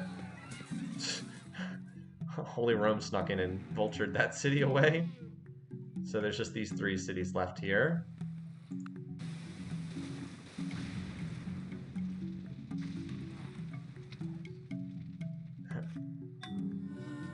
It looks like we might see the Americans get more because the French stopped to bombard the defenses there. Then again, where's the rest of the American stack? Here it is. Here's the big Washington stack, 30 units. I think the Americans are in the driver's seat to get this spot. Maybe not. I guess they're still stopping to heal. I swear, if Charlemagne vultures this kill too, this guy just continues scoring points. So yeah, there's 52 American units. This is just turn order of who gets this. Louis does move first, so Louis is probably the one to get this kill. Or get this city, excuse me. Wait, neither of them? Okay. I guess they really wanted to take out the defenses. So, Louis has picked up that city. Yeah, Louis has gotten more out of the war. Only 3 cities for the Americans, 1 for Holy Rome. And the French have picked up 1, 2, 3, 4, 5 cities. Yeah, France has really gained control of the north. Actually, Louis may end up being stronger in the long run. Oh my god, Charlemagne has got pole position to take this city. Are you kidding me? I swear to god, if Holy Rome gets both kills in this match,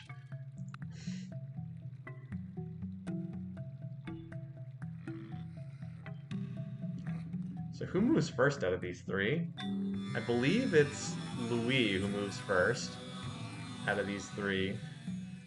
So it should be Louis, who would be the most deserving person to get the kill. What? How is the city still alive? How is the city alive? Okay, that is a more accurate rendition of what happened there.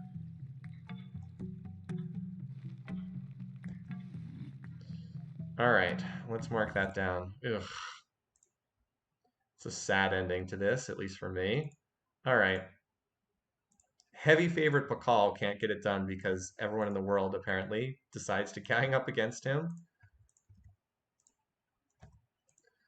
So he exits on turn 174. And the kill goes to Louis.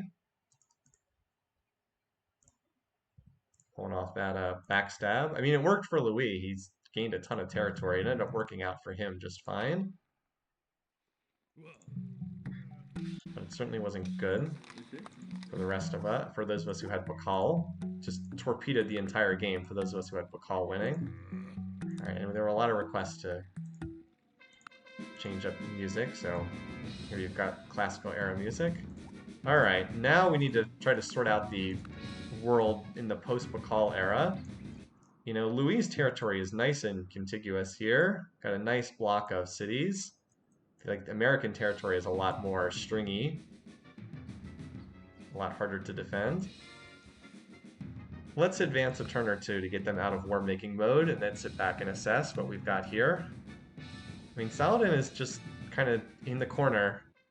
He's acting like Hammurabi. He did finally manage to get some happiness going and build his cities. His best hope is to slip into the championship via someone's coattails. All right, so the most important thing is, oh geez, apparently everyone's in love with everyone. I was like, the most important thing is how everyone feels about each other. Well, it's friendly all around. Saladin won't plot it pleased, so he won't attack anybody. A lot of shared faith with all these, everybody having Christianity. Louis will plot it pleased, but he likes Charlemagne too much even to attack. Charlie's friendly with everyone, apparently. All that mutual military struggle plus religion. And Washington won't plot it pleased either, so we might have a very peaceful series of turns here, yeah. Who wins the Diplo victory? This game could be pretty boring. We should try to do a Beaker's overview too. So that can be what happens sometimes if the more militaristic civs get taken out. Sometimes you just get a one big love fest with hugs around for everybody. Alright, so Saladin's at 300 Beakers per turn. Louis is at 230, but Louis is also only at 40% science, so he has a lot of room to improve that. Saladin's kind of tapped out. Charlemagne is at 400. What the heck? And Washington's at 380, but Washington also is running 40% gold. So it seems as though you would expect Washington and Louis, and I guess Charlie, to be some of the leaders here. Yeah, Charlemagne actually picked up a decent amount of territory there. Like, he also got this city out from being culturally crushed. And gained territory in former Greece.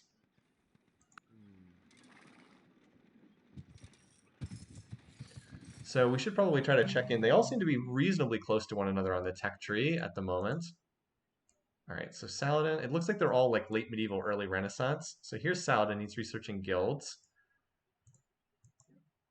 Oops, I meant to go to Louis. Louis is almost exactly the same spot. He's a few techs further back, which is not surprising because he's been fighting a major war while Saladin was pure economy. Charlie is also slightly further back. Washington is going for the economics great merchant. He should have just gone for liberalism. He could have just taken it for free. But it looks like looks like Washington is the tech leader. I think it's between him or Saladin. But they're all pretty close to one another. No one is really running. Oh, there's a Barb City that the Saladin picked up. Okay. It looks like everybody's pretty comparable in tech. No one's more than a couple of techs ahead. So yeah, I guess Saladin is technically the tech leader by a small amount. But we might have a very peaceful game here. So Charlie signed a defensive pact with Louis. Of course, the only one who can declare war right now is Louis, so... And he can only declare it against Washington. Everyone else is friendly, because he doesn't plot war it pleased, he doesn't plot war it pleased, he doesn't plot war it pleased.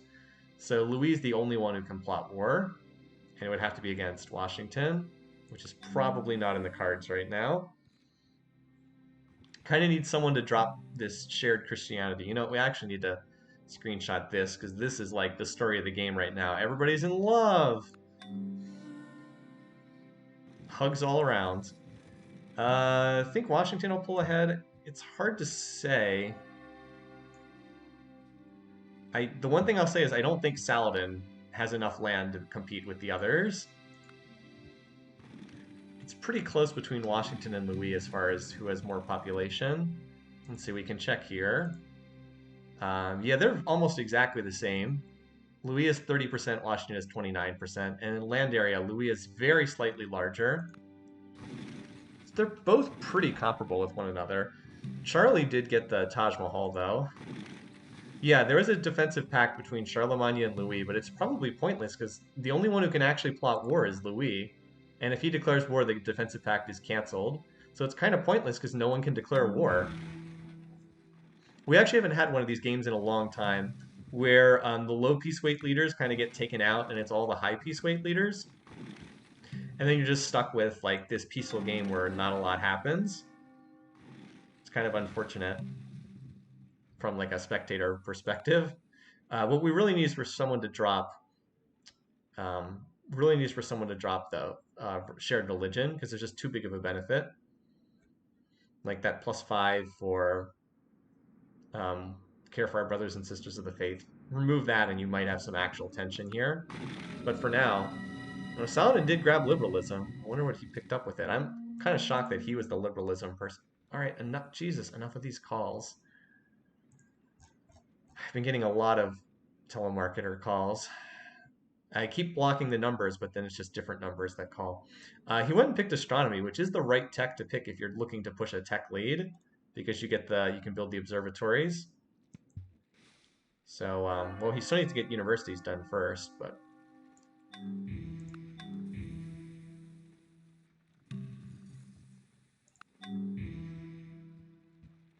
Louis will attack and save us. I mean, someone at some point will go free religion. If nothing else, they'll build the UN and probably vote in the resolution for it. So you guys want to see a game where total number of wars is 5? But it is in play to just have a game where nothing else happens until someone launches a spaceship. That is possible, actually. Although it would be one of the more boring AI Survivor games ever.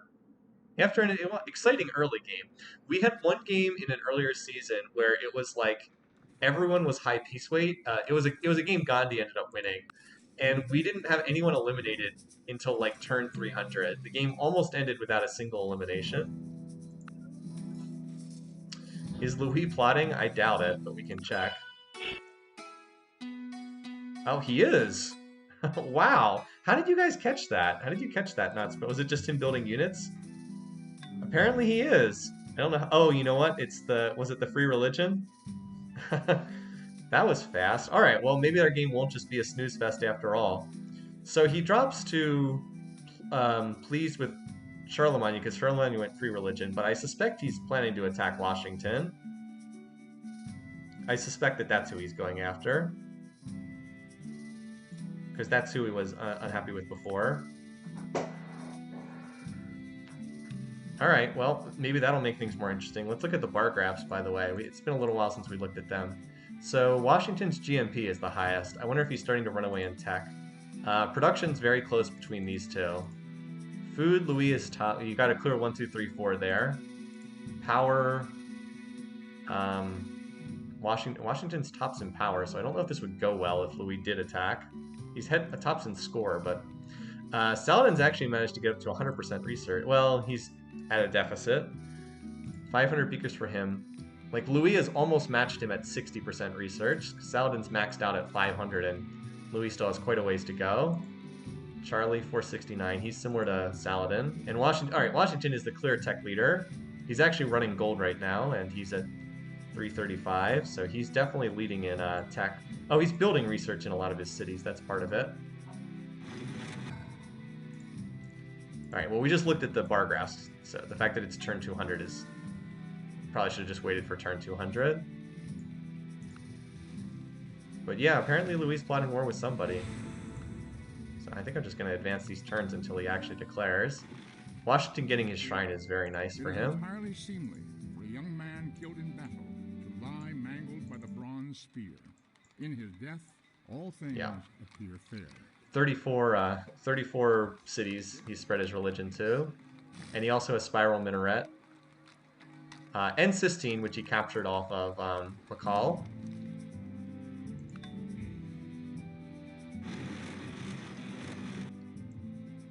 So yeah, so far Louis hasn't gone across the border yet. I'm not sure this... Oh, well, is that it right there? Because it looks like he just moved across the border. Yeah, I don't know if this is a good idea for Louis, but at least it makes the game more interesting, and that's the main thing at this point. Alright. 6. Gotta get that war counter up a little bit. I don't think we're gonna get to 11 in this game. Alright, checking diplomacy. So yeah, now these two don't like each other. Now Washington's down to cautious, even with the shared faith. But at the moment, Saladin and Charlemagne won't plot it pleased, so neither one can get into this war. Not yet, at least. Our defensive pact proves we're close friends.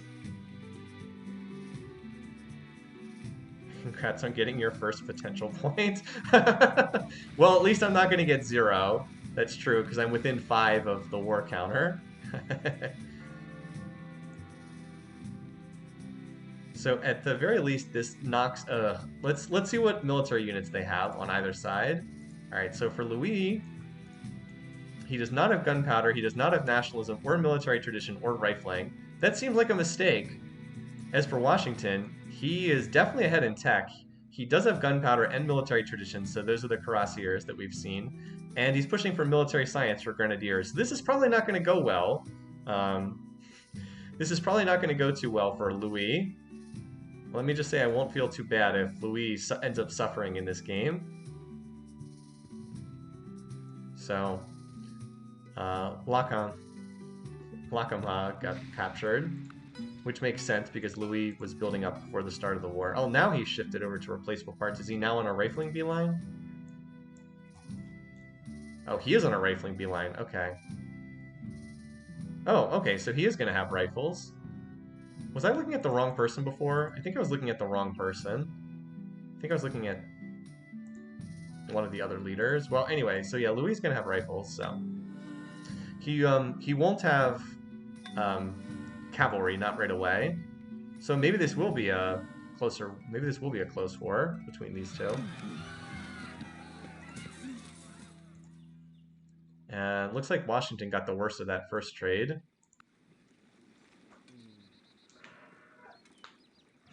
Charlemagne will be second. Yeah, I mean, it's possible, unless somehow Saladin can pass him. I swear, this guy, I swear to God, this guy somehow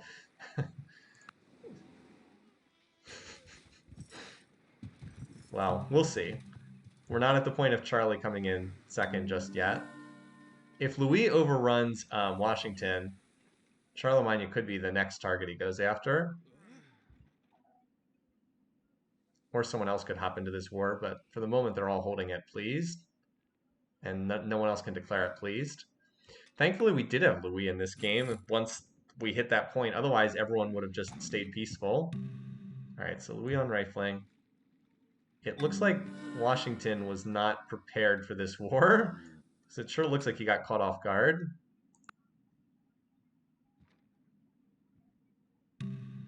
So here comes the American stack. All right, 52 units.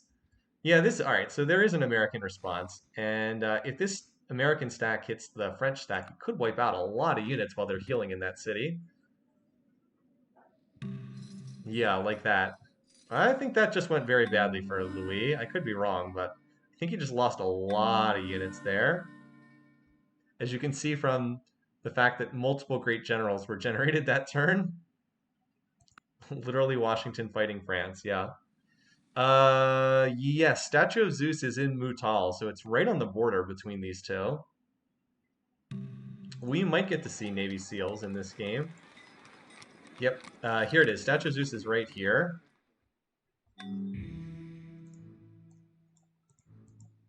Yeah, remember how I said I thought Louis took a bad trade? Well, yeah, he took a bad trade.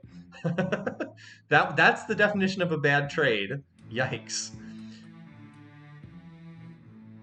Yeah. So what had happened was, so the AI generally will like put a whole bunch of its units in one big stack. So Louis had put his units in a big stack, and then he attacked and captured Lakama. And then while his units were healing in the city of Lakama, Washington's big stack came up and just annihilated them. I'm sure he used the collateral damage first and then just cleaned up from there. I mean, that was a stack of like 50 units, and I think they all died. So really bad turn of events for France, just losing that many units. And another mini stack just got wiped out for France, so that was a really bad turn too. So Louis is not looking great here.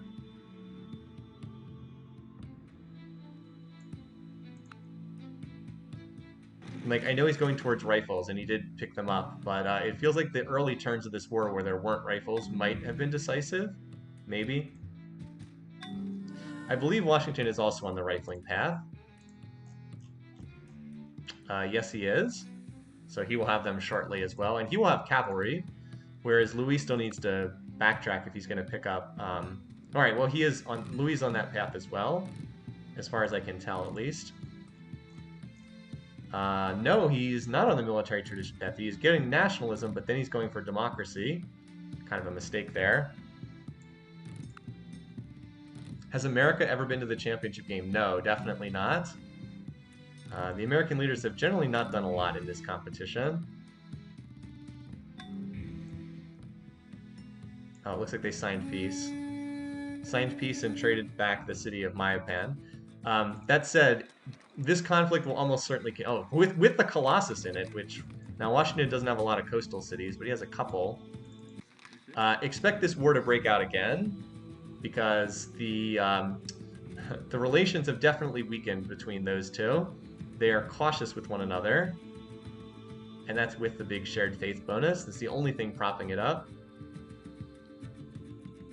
If Louis ever switches out of Christianity, he will be very unpopular. So we got a reprieve here, but I would expect them to go back to war again at some point. Does Washington... If Washington eats Louis, he would be fairly close to domination if he did that. Because Washington's at 30... Basically, they're both around 30%, so yes. If Washington completely overran Louis, he would be very close to domination. Saladin would pick up some tiles here. So I don't know if it would be enough, but it would be in the ballpark, basically. And similarly, well, actually, Louis would not be close if he overran Washington, because Washington's territory is like borders Holy Rome, and a lot of it borders Arabia, whereas most of France like doesn't really border anything. So a conquest of France would be more profitable for America than a conquest of America by France, if that makes sense. I know that's kind of a strange way to phrase it, but just due to the way the culture borders are located. Saladin's going communist, apparently. Saladin just needed more land. He's done nothing this game. At least Charlemagne picked up some territory. So when we looked at the Diplo situation a minute ago, basically Louis and Washington don't like each other. They could easily go to war with one another.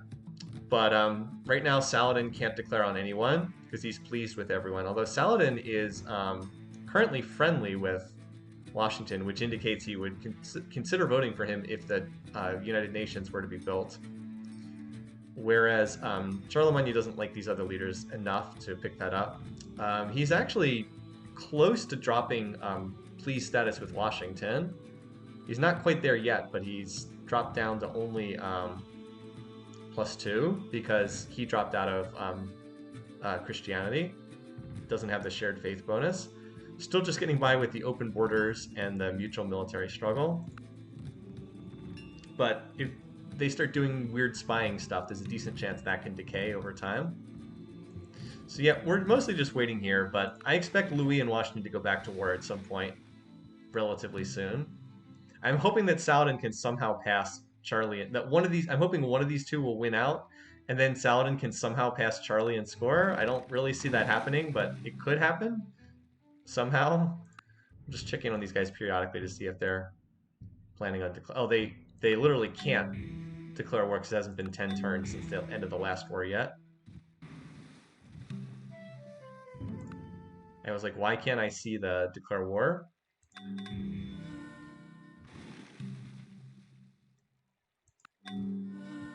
So, but until there's actually some kind of conflict, we probably do have a series of not especially exciting turns here. Like, why is Washington building a settler? What is the purpose of this? Surely there's something more interesting that you could build here. Oh well. Let's check in on their research rates real quick. Saladin is maxed out at 535. Louis is at 1,000, so yeah, Louis is definitely ahead of him. Charlie's at 666. That's an unlucky number, and Washington's at 870. Although he's running a lot of gold right now, he's probably upgrading units. So definitely feels like Louis is maybe the slight. I don't know. It's between Washington and Louis. They're both reasonably close. Although Washington did just pick up astronomy, so he'll be able to increase his research rate with those observatories.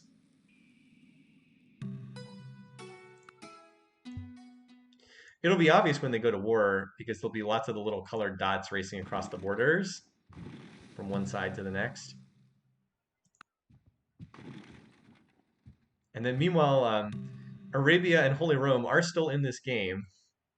Really wish that Charlemagne hadn't grabbed this territory because he would probably be below Saladin in score if he hadn't done that. But instead now he's ahead of Saladin. And it's hard to see. Yeah, physics, very popular. Everyone researching physics at once. I don't know if I've seen that before in a game. All of the AI simultaneously researching the same tech. Pretty funny. But the symmetry is going to be broken here, unfortunately.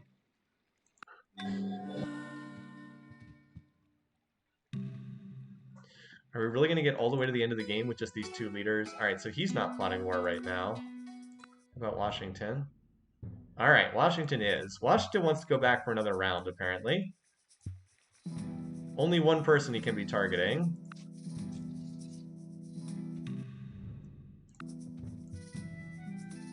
So we're going to be seeing round 2 here. Diplo situation really hasn't changed otherwise. Charlie and Saladin still can't declare war.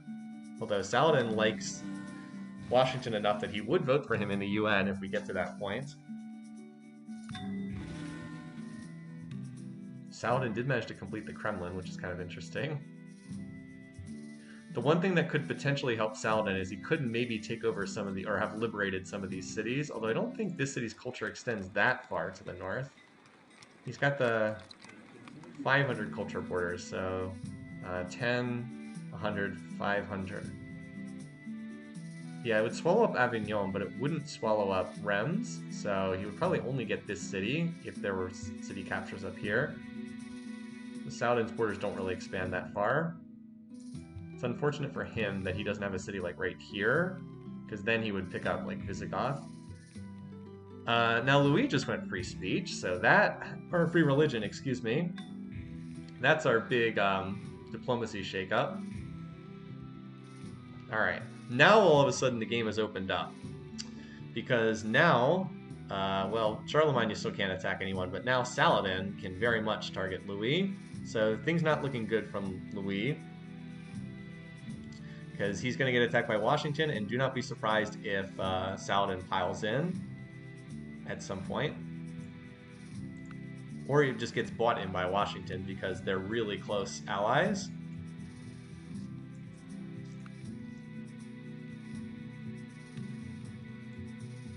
So it should be any turn now, because we know he's plotting.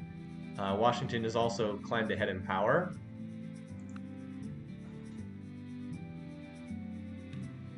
This time it looks like it's the Americans that are going to get the first strike. If I can still don't know where they're... Let's see if we can find where the... Alright, here it is. Here's the Doom stack. 50 units in Boston. So if this war is going to happen, it's going to be... Probably the attack will be launched here. Probably. Alright, here it is. It's about to happen probably next turn. Because we can see stacks right here.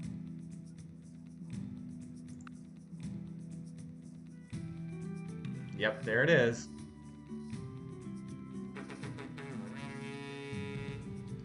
All right, tick that war counter up. That said, I don't think we're going to get many more wars than this. I think we might get 1 or 2 more wars, but that's it. It's going to be a very low war counter game. So yeah, Louis, I think, is not prepared for this war at all. Washington also with steel underway means he'll have cannons. And he's turned off research entirely because he's upgrading units right now.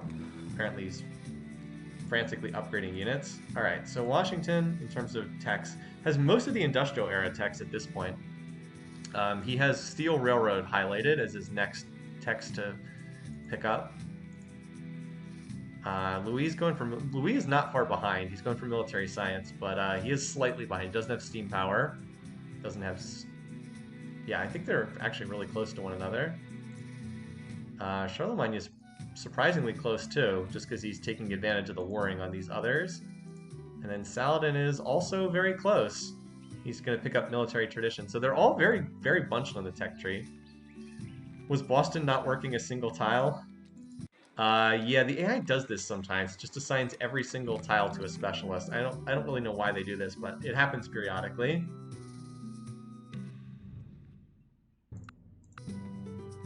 Like, you see this every now and then. They, like, then reassign them between turns.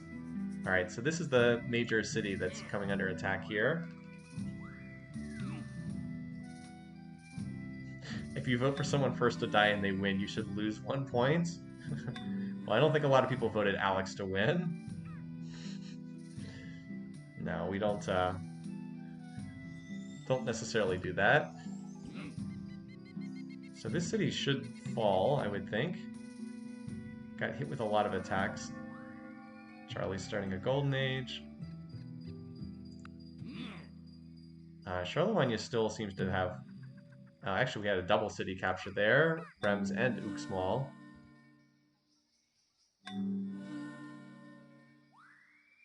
They do it when they revolt? Okay. Assigning specialist during Volt still affects what kind of great person points you get. Even in Anarchy when none are generated. Interesting, I didn't know that. I'll have to remember that for the future. So you can emphasize certain great person point types if you want. So I don't think that this war is going very well for Louis. He doesn't seem to have any units in American territory, and he just lost both of his border cities. So the real question is more, will someone else join in the war? Because otherwise it sure looks like he's just going to get run over. And if anyone does join the war, they're probably not joining it on the side of Louis.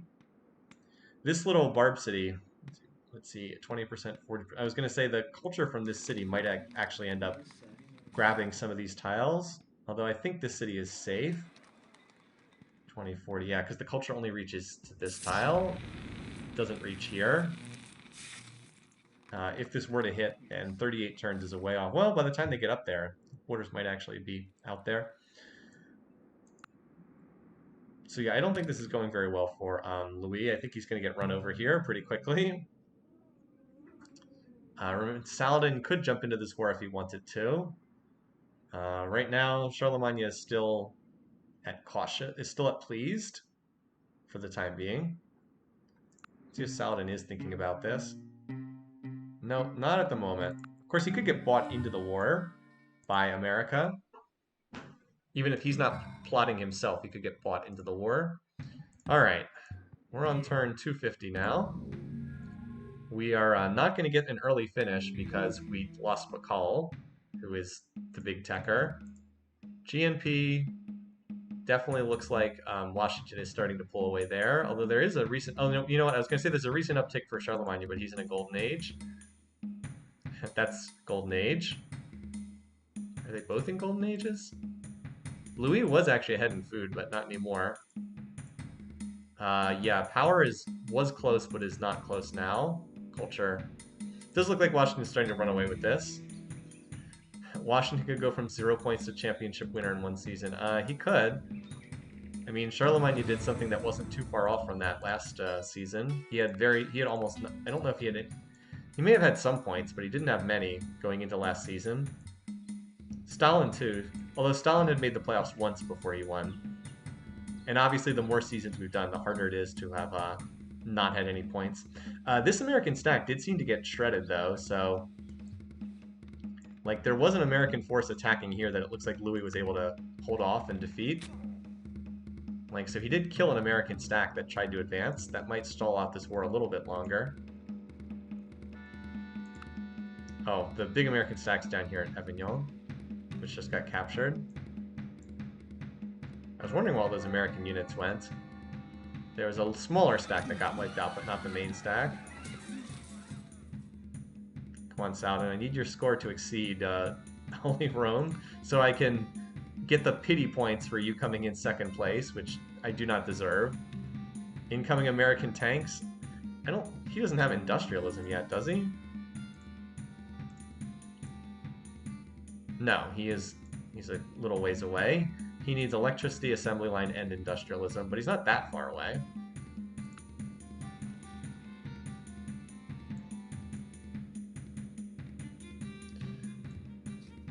Statue of Zeus is still in, we yearn to join the motherland. That's odd. Statue of Zeus is still in French hands for the time being. That would be the big war weariness accumulator. And by the way, Statue of Zeus is absolutely producing a ton of war weariness for the Americans. Like, a lot of war weariness, thanks to that wonder.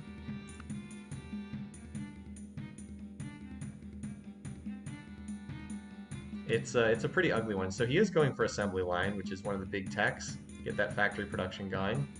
And the big stack has gotten whittled down a little bit. I think Washington's still way ahead of him. Yeah, he's still way ahead in power, though. He's obviously replenishing his units that he's losing.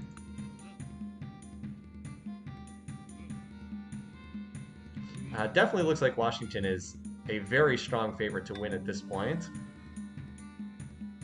It's hard for me to see him not winning because the other AIs in the game, Charlemagne and Saladin, are friendly with him. Oh, they signed peace. Well, that was a fast conclusion to that war. Signed over another city in the peace treaty. Statue of Zeus, Sistine Chapel, but did manage to get the end of that. I think the war weariness was part of the issue. The war weariness was really hurting badly. I suspect that's part of it. Is Washington likely to declare on Saladin or Charlie? No, at the moment he wouldn't. Remember, he doesn't declare war at please. So right now the only one he can attack is Louis. So they're guaranteed to be locked into peace for another 10 turns now. Right now the only other war that, I mean, Louis can declare on anyone because he can declare it pleased.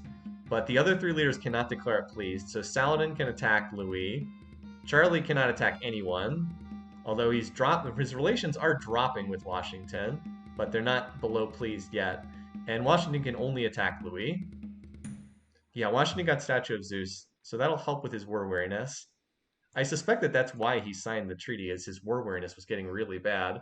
Also, some AIs are more likely to sign a peace treaty than other AIs. So it really does look like Washington's going to win, but the question is who is going to come in second.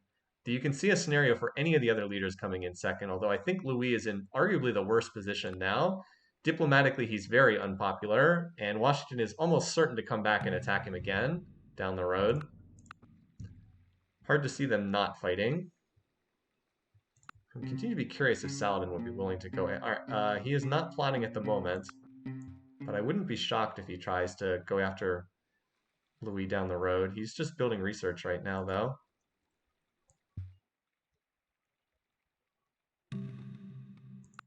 So I think we're mostly waiting out that 10-turn peace treaty for the most part. I mean, weird stuff could happen if a defensive pact gets signed between two of these AIs. Like if Louis signs a defensive pact with someone else, that would get real interesting in a hurry. I don't think other people like... Well, Louis could sign a defensive pact with Charlemagne. That would certainly make the game bizarre. Then at that point, anything could happen. If Washington were a more aggressive AI, he would have just continued pushing until he had run over Louis, but he's just not a very aggressive leader at all. There's definitely been a drop off of war declarations with no apostolic palace. It's kind of a twofold thing. One, you had the Crusade resolution, whereby you could just force everyone to declare war on someone, and like that ticked up the war counter. And the other thing is the apostolic palace would end a lot of wars, and then therefore the wars would then start again because they'd have to start again because they got shut down. So those two things combined definitely has meant that there's been fewer wars this year. During this interlude of peace, we did see what's the word I'm looking for? We did see the assembly line get finished by the Americans, so they now have factory production in all their cities.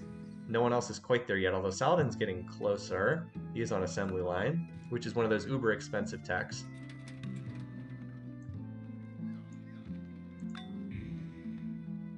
So again, just continuing to wait and see.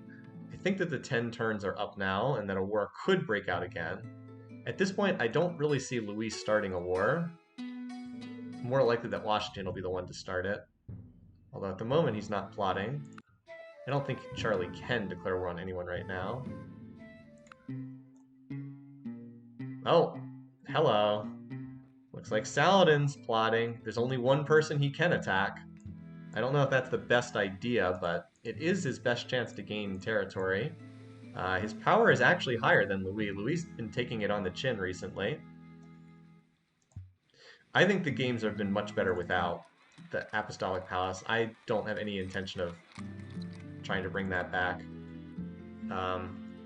I just went back and like reread some of the reports, and it was like, oh, hey, here's another war getting stopped, and here's another war getting stopped. Oh, his big stack is apparently up here? That's weird. Well, I don't think Saladin will do too well in a war unless he gets Washington to help him, but I think there's a good chance he will get Washington to help him.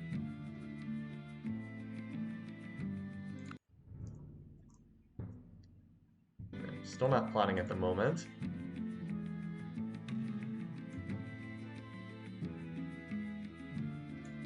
Apparently these guys have open borders right now.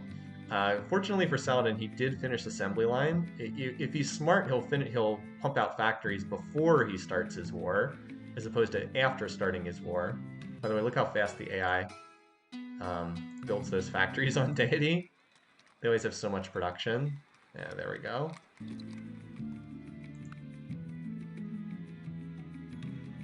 So this is a legit opportunity for Saladin to slip into the second place spot. Get me those pity points for having Saladin end up in a role that in no way I expected. All right, Washington, industrialism is the tech that unlocks tanks. So he's headed towards that. Also, we're looking for, like, we're online for a finishing date that's close-ish to what I had in the contest. So Saladin, are you still plotting war? Because I don't see any, your big stack seems to be way up here. Has he been increasing his power? A little bit. Louis has been pretty flat.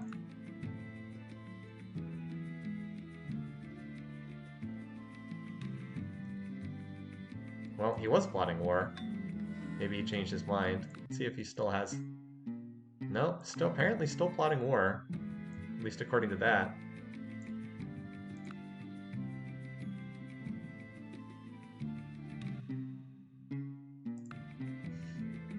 It's like, so are you plotting war or not? Yes or no? Look at this. Even in this ridiculous little tundra city, they can still build the coal plant in 8 turns. Deity, the AI cheats a lot on Deity. Because if you're going to do this, Saladin, and why are you building tile improvements in France's territory? If you're going to do this, you need to do this relatively soon. Don't forget that there's a chance that Washington could win by diplomacy, too, if the UN gets built. Because it would be him against Louis right now, and Saladin would definitely vote for him, and that would probably be enough to win the game. Saladin kind of needs to...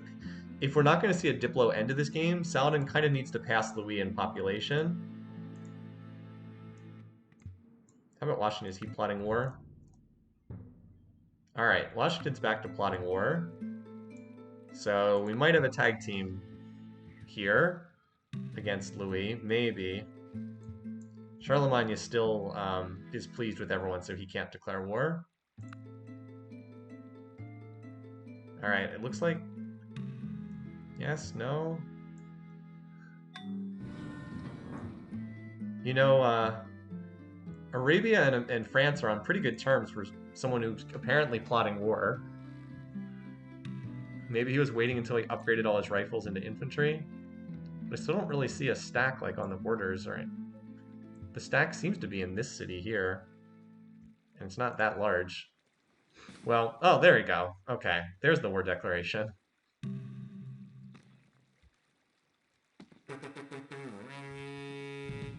Apparently they're fighting over these barbed cities.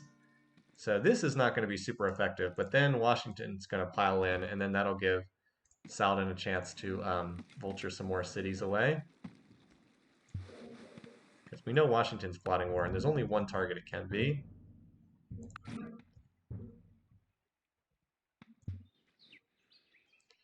So yeah, this is not so much significant in terms of what Saladin does, but more what Washington does. This city is probably pretty toast.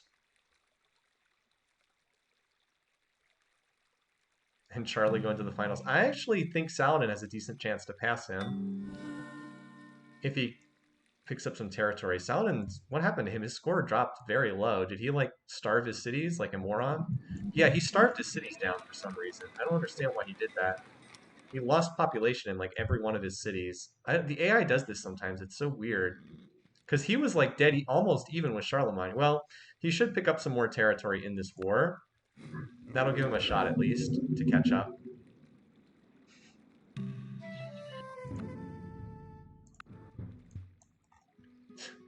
The the what is it, destroyer on a fort always looks really funny. All right, so those artillery pieces should be able to take down the defenses really quickly.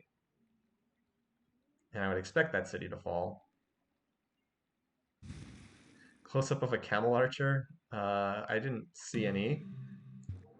I'm sure that there's some running around somewhere. I don't think there are any camel archers still around. No, they've all been upgraded to cavalry at this point. So yeah, Charlie has decisively passed Louis in score.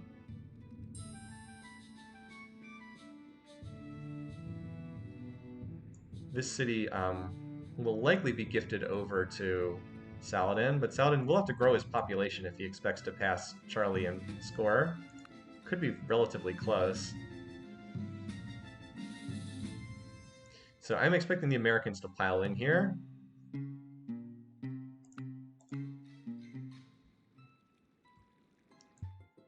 This city is probably would get grabbed by the... Yeah, this is probably too close to the borders of the Americans. I doubt the Arabians could hold this city anyway, culturally.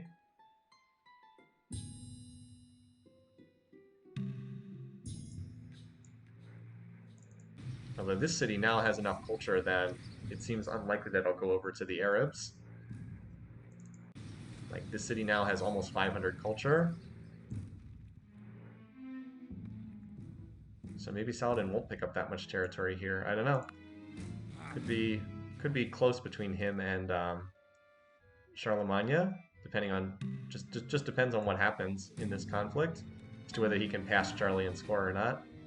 Shouldn't be going for this city. Excuse me. Shouldn't be going for this city, which he'll never be able to hold on to anyway. Really should have gone for this city, which would have been easy for Arabia to hold on to. Because I'm expecting America to pile into this war any second now. Just like run over everything with tanks. Yeah, if anything, he's been falling further behind.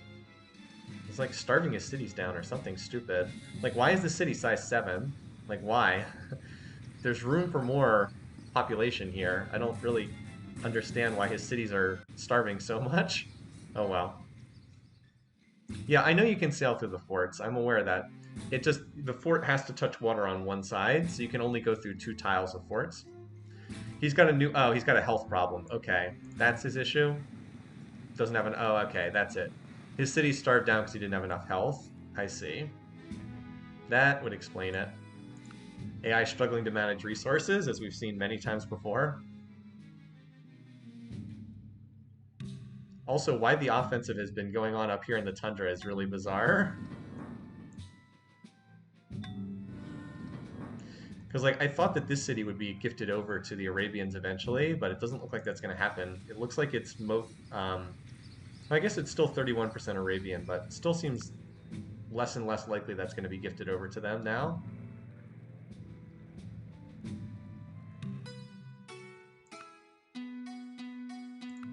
So we've been ticking along for a while now, and Washington still hasn't initiated his offensive. Yeah, if an enemy land unit walks on the same tile as a ship, then the ship dies. Yeah.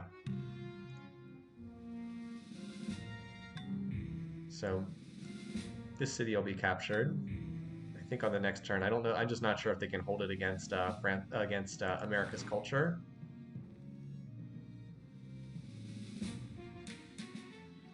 I'm hoping that Saladin can pass Charlie and score. He will get some land points up here. All right, so there's the anticipated war declaration. At least I'm getting a little closer on the war declarations. Up to 9 now. I think that might be where we finish for the game, at 9. So Charlie is still pleased with everyone and will not declare. The UN is still not in play yet. If the UN were to be built, the big question is, has someone passed Louis in population? Like, who's second right now in the UN voting? It's still Louis for right now. Or no, it's not. It's Charlemagne. Okay, so the vote will be split. So the UN Diplo is not in play anymore because actually, Saladin plus Washington might be enough to win the UN vote. Maybe. Yeah, Saladin plus Washington might be enough to win in the UN. It'll depend on how fast France collapses here. By the way, where is the main American army? Over here, I think. No. Actually, the Arabians are doing a little bit better in the fighting than I thought they would. Where is there's got to be some incredibly huge American doom stack. That's not it. Oh, here it is. 47 units. There it is. Charlemagne surprise win being Diplo. Nah, nobody likes him enough. This is how people feel. I mean, Washington likes him, but Washington's obviously going to vote for himself. He won't vote for Charlie.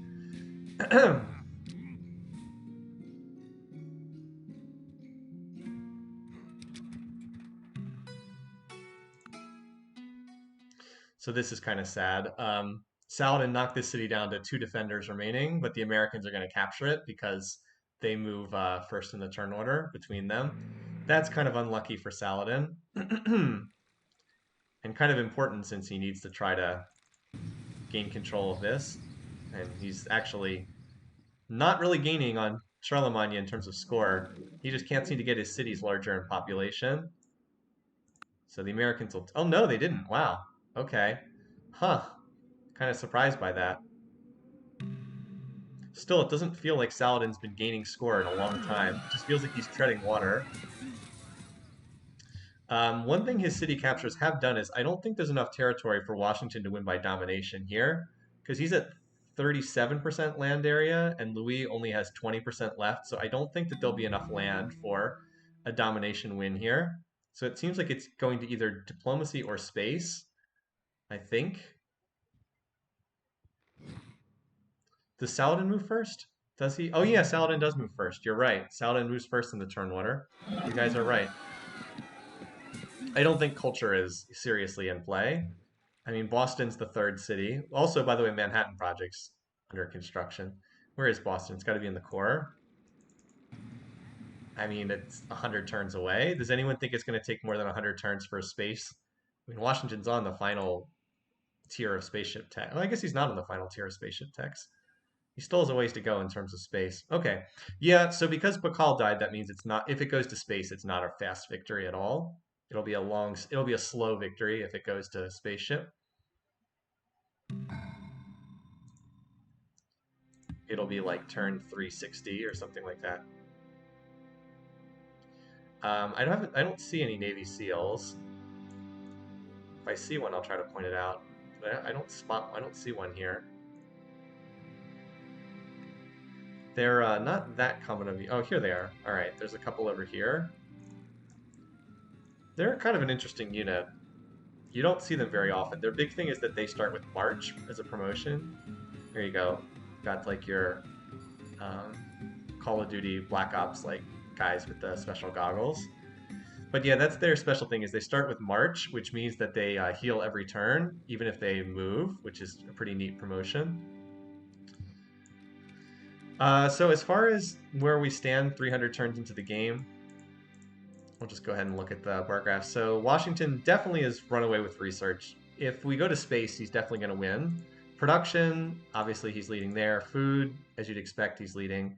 Look at, so this is what I mean about how Saladin really stalled out. This is apparently when he built his factories, and like, look, his food has gone down over time. His pops dropped by quite a bit. In fact, if his population had just stayed level, he probably would be close to taking over the score lead right now. Maybe after this war is over, he'll be able to recover. But yeah, he seems to be struggling a lot with health. Needs to get some more food resources. He only has corn. He doesn't have wheat or rice. I think that that's a pretty big issue. And sadly, there's a rice tile, like one tile outside his territory.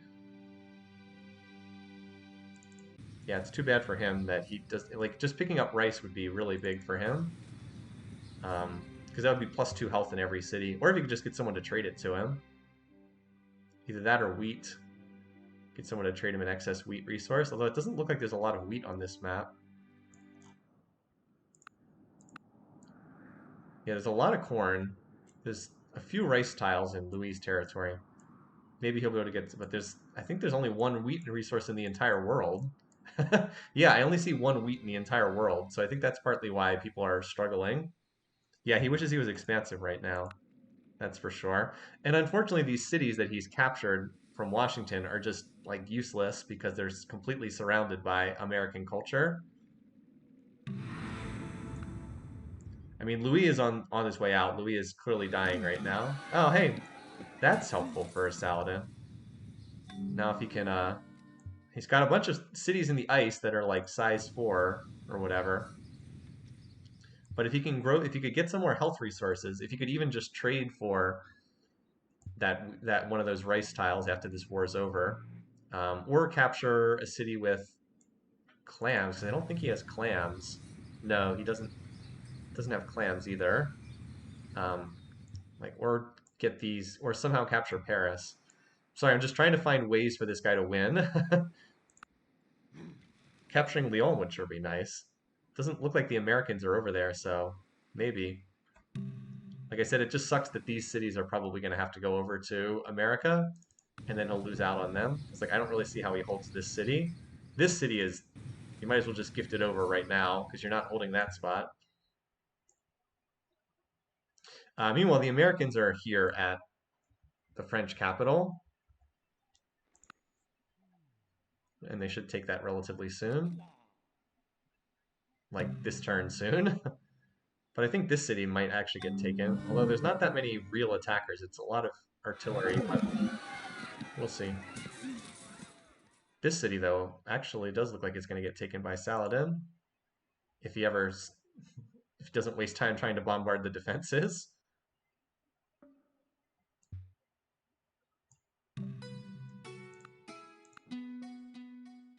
Nope, looks like that attack came up short, which means the Americans will grab it. And just as they're going to grab most of the spots in this war. Sid Sushi just founded by Charlemagne. Yeah, it just Saladin's not catching up. Like, he's not making up ground on the scoreboard. Even though he's taking cities, he's not catching up, which is kind of surprising. I thought if he grabbed like extra cities, he'd be able to make up ground, but he's really just struggling so badly for health. He can't seem to grow any of his cities. Maybe after the war's over, he'll be able to increase that. But Charlemagne definitely seems to be, I mean, look at his health resources. Just got way more health. He has all 3 of the greens, so doubled each of these. Maybe if Saladin gets the techs that provide health. Oh, you know what else? No biology, no medicine, no refrigeration. He needs to grab those techs. He'd actually be able to get his cities to larger sizes if he grabbed them. Anyway, Americans are attacking down here, mopping up this pocket. At this point, it really is like who gets which cities. As you'd expect the Americans to get most of them, because they're just a lot stronger. He's picking up industrialism to further tank his health. Yeah, something like that.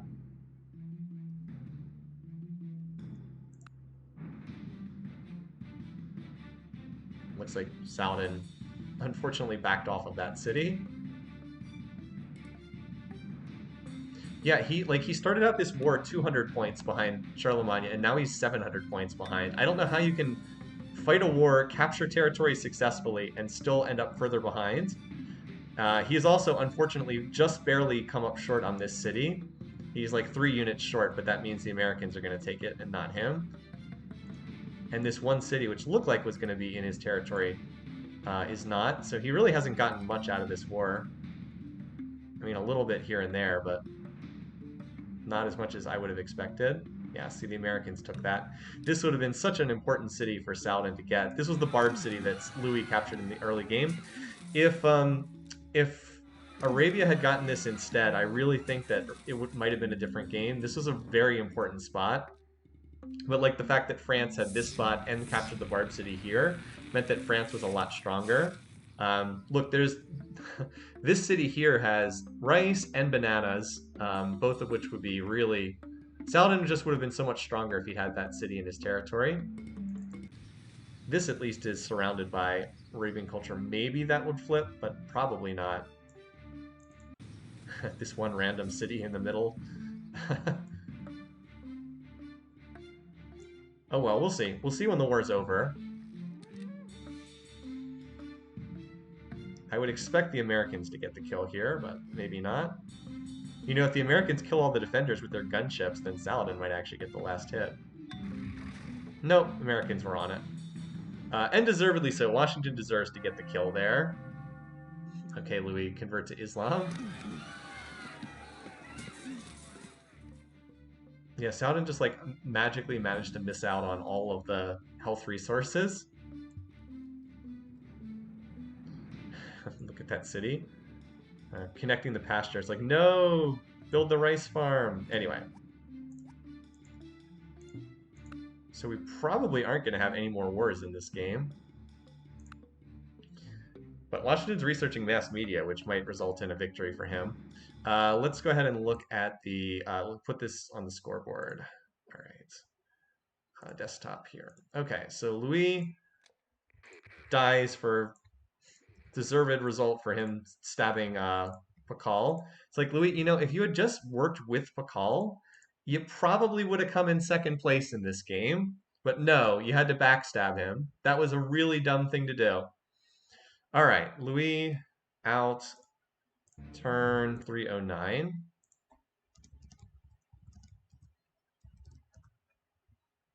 Oops, all right. And the kill went to Washington, which is his first ever kill in AI Survivor. He's never gotten one before. Excuse me. All right. So there's not a lot of time left in this game. Washington's not too far away from space, but he still has like half a dozen techs to go. Like he's finishing mass media, but like he still has 1, 2, 3, 4, 5. So he has 7 spaceship techs to go. And let's be honest, he'll probably research laser and stealth. So he's not that close. I'd say he's 30 to 35 turns away from winning by space. No one who's left will declare war at pleased, so we're probably not going to see any more wars the rest of the game. And, well, as far as diplomacy goes, Washington's opponent would be Charlie. Charlie has 28. Yeah, if Saladin votes for Washington, that's 70%, so which he would. So if we get a Diplo victory vote, I think Washington wins by diplomacy.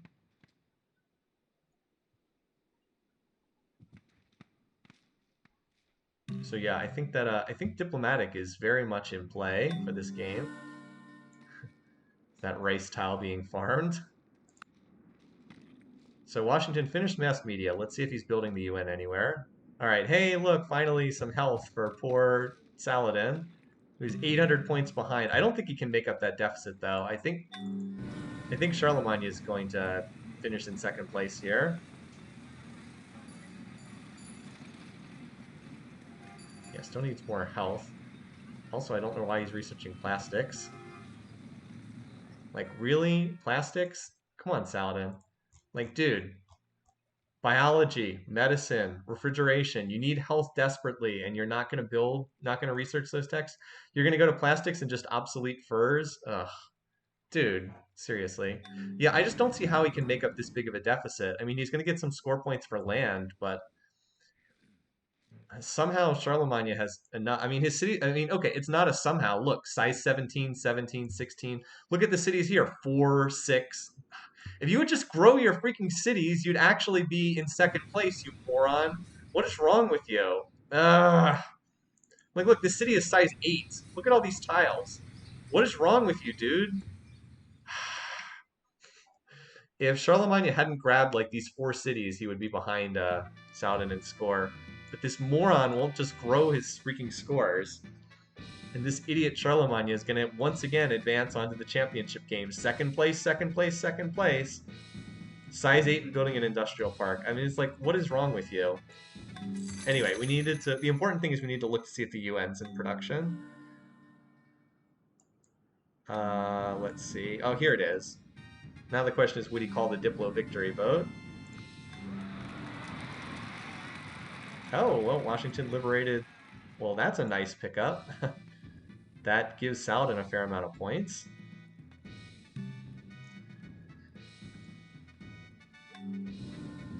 So here's the thing: just because the UN is built does not mean that we're guaranteed to hold the victory vote.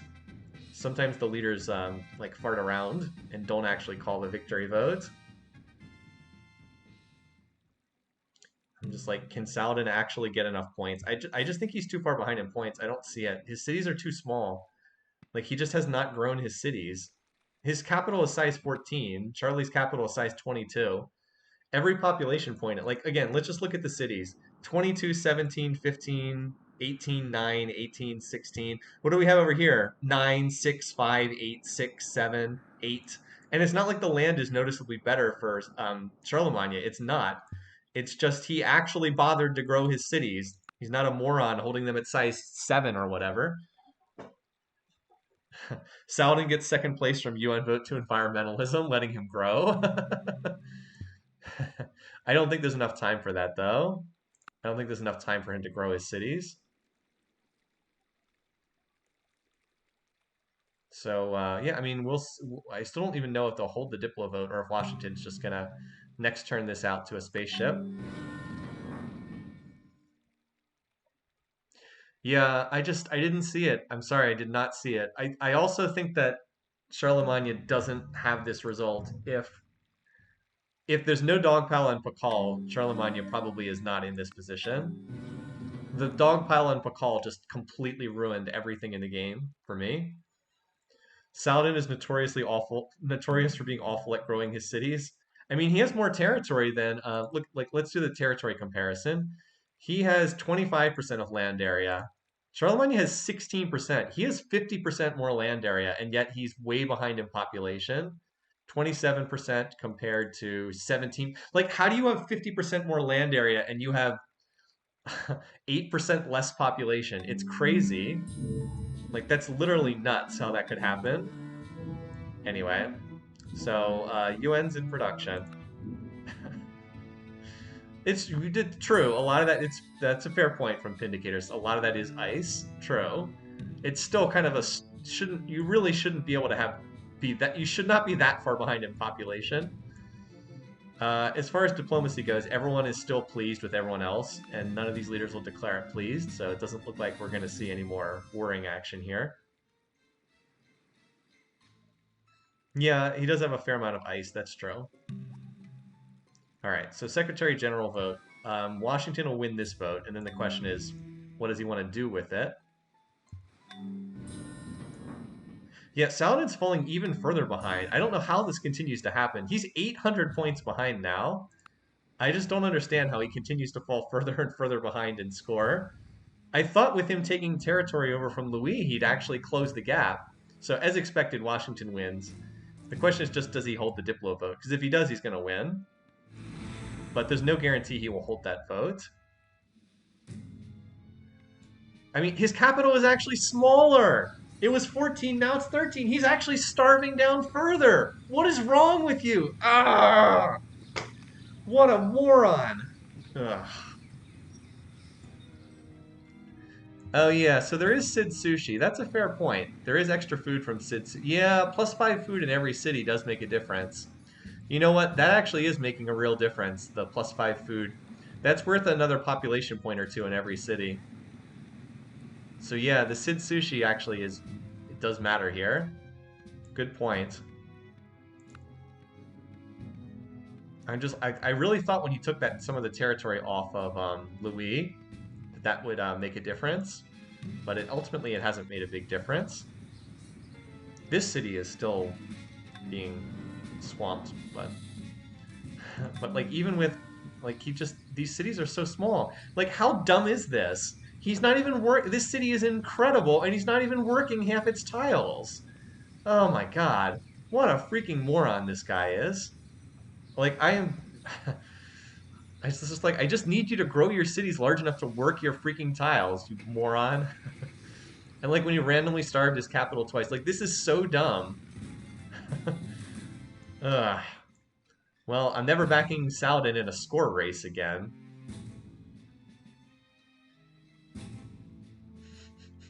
It has like 8 floodplains towns. Floodplains towns not being worked. Ugh. So Washington hit legendary culture, but none of his other cities are that close. At this point, I kind of want him just to hold the Diplo victory and get it over with.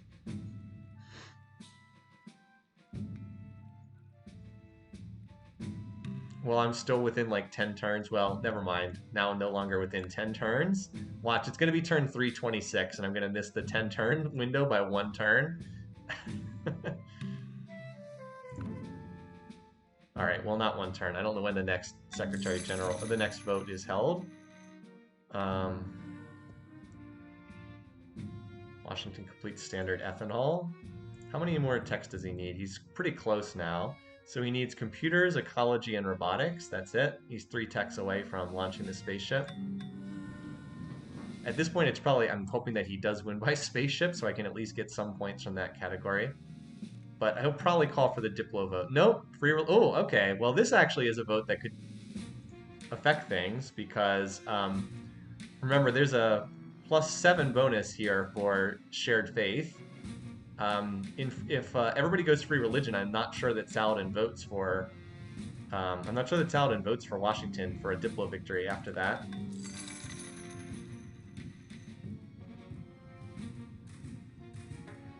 Saladin's still refusing to build research the hospitals and build them in his cities. All right, so that succeeds. Everybody's in free religion. Still, +10 is probably still enough to pull the vote from Saladin. What's the civic that he loves? Theocracy is his favorite civic. Wait a minute, what? Why is he, why is the wisely chosen your civics? Washington... Oh wait, no, hold on. I'm looking at the column the wrong way. This is how Saladin feels. Never mind, I was looking at it's the other way around. Okay. No, Saladin is only +2. He won't vote for Washington anymore. I was reading this backwards. So no, he won't, +2 is not significant enough to vote. So there's no UN in play. This is gonna end in spaceship now. Saladin's in environmentalism now, is he? Did he just pop in? Oh yeah, he is. Because now he's got +12 from bonuses. Okay, so yeah, now he can grow his cities, but he's too stupid to do it.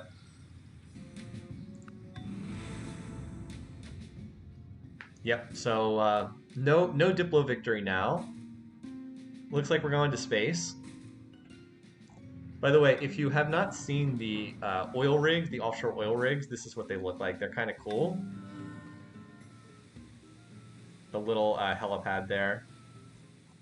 You rarely see them because they come so late in the tech tree. They are unlocked at plastics. So now belatedly, those cities are starting to grow. I just don't think there's enough time to get them up high enough to pass Charlemagne in score. Like, as this city grows, it's like, dude, look at this tile. It's like, please don't work that tile. Just grow your city. Oh well. I mean, some of these cities are growing in size pretty quickly, but I don't know if it'll be fast enough. I tend to doubt it. He's now finally belatedly growing these cities in size now that he's got the hospitals. But I mean, he's 600 points behind. I doubt that can happen. Oh yeah, now all of a sudden you grow. Still only at +3 though, because you're an idiot. Why does the city not have more food? Where is the food surplus here? I mean, he's working floodplains tiles. Why is Oh, he's got 2 floodplains, 3 floodplains, but where's the rest of the food? He must be working a specialist or something. I don't see it though. Well, anyway, we're digging probably too deep into this. Yeah, Saladin did get Avignon, and he is going to get some score points. I don't think there's enough time for him to make up that deficit. He needs to grow a lot of population, and he's still 600 points behind. What he really needs is for Washington to attack Charlie, but that's not going to happen. Charlie is only at +1, but it's still pleased, and I don't think he would declare war anyway. Washington's too much of a runaway. I mean, it doesn't help that these cities that got captured are completely useless. Whereas, like, if he had captured Chartres, then that would have been an actually useful city. I mean, the gap is closing a little bit turn by turn here, but like Washington doesn't have that many turns left. So I think Charlemagne is reasonably safe here. I think. Global civic free speech. Like now it's down to 500, so the gap is narrowing a little bit here and there. No one can plot war. Nobody here will plot it pleased and everybody is pleased, so it's not possible right now.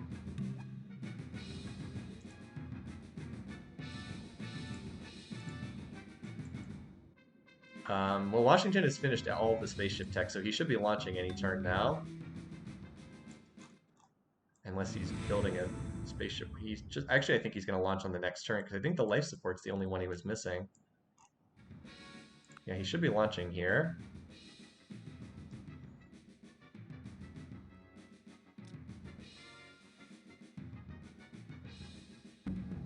See, there it goes. So that means we have 10 turns to the end of the game. I mean, you can see this, again, the score gap is narrowing here. It's just, I don't think there's enough time. This guy started to see, yeah, now your capital size 17. Yeah, great. Where was that earlier in the game? Also, why are you working all these engineers? To build ICBMs. Great. Where was that earlier in the game? Why didn't you grow these cities like 20 turns ago? If, yeah, if he had just gotten a little bit more, and like he did lose this city, as expected, and this city. Even with these cities growing, I don't think there's any way he can get 500 more points or 450 or whatever it is. Just not enough time. So it's a 400 point margin now, but as I said, I don't think that's gonna be enough. I think he comes up just short, even though a lot of these cities are growing pretty rapidly right now. But like even if this closes, it'd still be 300 points. You know, the irony is if this city had been captured and it was close, it might actually have been enough. What happens if there's a tie? I don't know what we would do if there's a tie. The odds of them having exactly the same score are pretty low. Looks like he's going to be short by about 200 points. I agree. It looks like he'll be about 200 points short. Needed like 1 or 2 more cities, basically. Yeah, needed like this city and this city, and maybe that would have done it. I don't know. Needed some of these cities over here not to have been smashed by American culture. Or, you know, if Charlemagne hadn't grabbed this city, because like remember this city was like a little sneak attack by him. He declared on Pakal just to get this. Hey Sydney, how are you, buddy? You know, I was gonna put you on stream, but you're running around like crazy. It's 3 o'clock. Okay. I'd like to put him on stream, but he's running around. Oh, you don't have to pick him up. He does not like being picked up. All right. He says, put me down. He really dislikes being picked up. He's also really heavy. He's also quite heavy. Yeah, he weighs about 75 pounds, or about 30, almost 35 kilos. So he's pretty heavy. He had to come see me. He gets very rambunctious around 3 o'clock p.m. locally.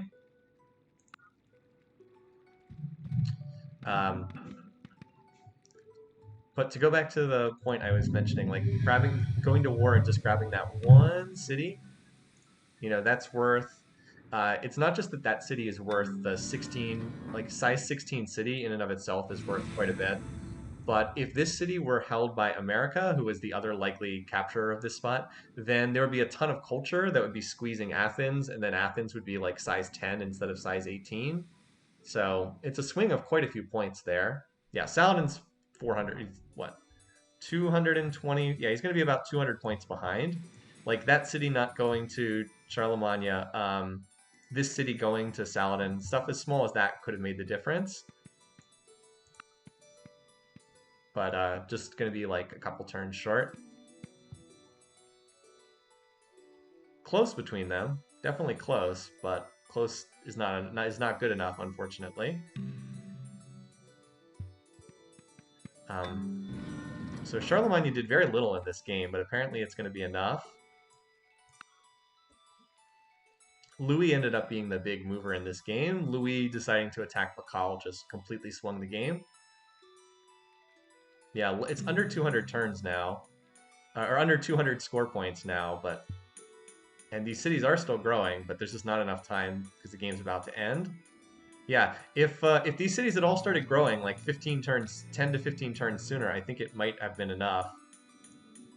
Because like if we look at the pop score, Saladin's now up to 23%. He's actually passed Charlemagne in population. But I think the spaceship lands either this turn or next turn.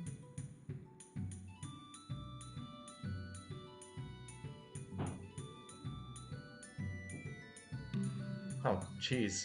He's actually he's barely 100 points behind now, but the spaceship lands next turn. Yeah, this really is a game that could have been a Saladin second place. Arguably should have been a Saladin second place. But it's going to end here on the next turn. Yeah, it's like the difference of one city. The 100 points is one city basically. Yeah. 100 points is it's the difference of one city. One more city for Arabia, one fewer city for Holy Rome, but it's that much of a difference. It lands 344. Nope, lands 343. Should have been a Louis second place behind Pakal. Saladin did even less than Charlie. Arguably. No, we knew that the game was going to end, so... yeah, that's that. I'm not very pleased at how that game played out. I think that was maybe like a 5% outcome, that it ends up that way. But Washington did end up winning that one. All right. Let's... so yeah, I've basically whiffed on everything. Let's watch the replay for turn 343.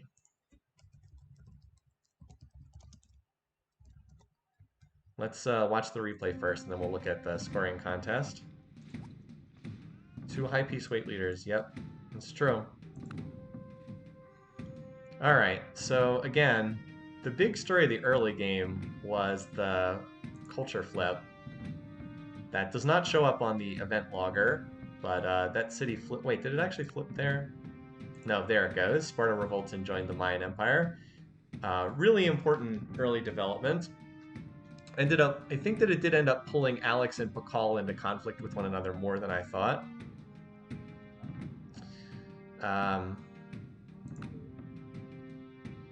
And again, everything is just set up perfectly for an easy Pakal victory. Like, he expands really well, has all the key resources that he needs. Whoops, that went on further than I thought. Pakal declaring war on Alexander was pretty significant, though. I thought that he was going to declare on Washington, who was his worst enemy. Didn't end up declaring on his worst enemy, though. Ended up declaring on Alex instead. And that was big because Alex would have been an ally against Washington, but instead they end up fighting each other. And then, oh my god, seriously? Enough. And then the other, I mean, the thing that swung the game was Louis attacking against Pakal. It just completely swung the game. I mean, this seals the game for I said as soon as this happened, I was like, I think Washington wins this game. That was the really big event in the game. Louis was on good terms with Pakal, but for some reason he decided he wanted to attack Pakal instead of attacking Washington or Saladin, who he didn't like very much. Washington once again dogpiling to success. Well, in the last game he didn't really do anything, and then once Washington dogpiles, then that's it. Pakal just, I mean, there's no way he can win a 1v3. It's not going to happen.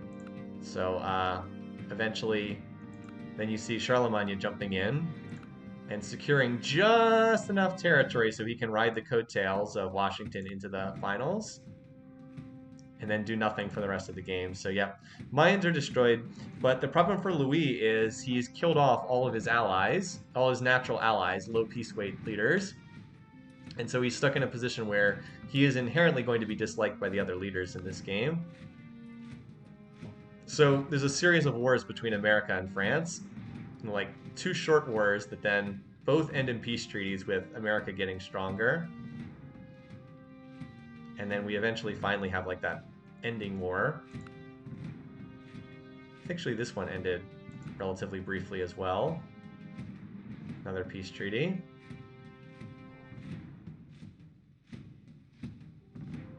All right, and then Saladin gets involved. I really thought when Saladin declared war, I was like, oh, this is great. He's going to take some territory. Charlemagne can't gain any territory because he's stuck over here. He won't declare it pleased, and he's pleased with everyone. So I was like, all right, well, this is great. Saladin will just catch up and pass him. It's like, nope. Apparently he's going to starve all his cities down for no reason. So Louis disappears, and then the game just goes out to a peaceful finish. And Arabia almost, but can't quite catch up to America. Arabia almost, but can't quite catch up to Holy Rome and score. Misses it by about 100 points. Misses it by 1 city. So Holy Rome vulturing that 1 city off of Pakal when Pakal was dying. I really think that was the difference. Take that city away from Holy Rome, give that city to America instead, and I think that's the difference of 100 points. It was a size 16 city, and like I said, the nearby cities would have been hit by American culture. They wouldn't have been size 18 or whatever they were. So that's like, what, 20, like the difference of 25 population points? I mean, that's the difference of 100 score points. All right, so yeah, that's about it for that one.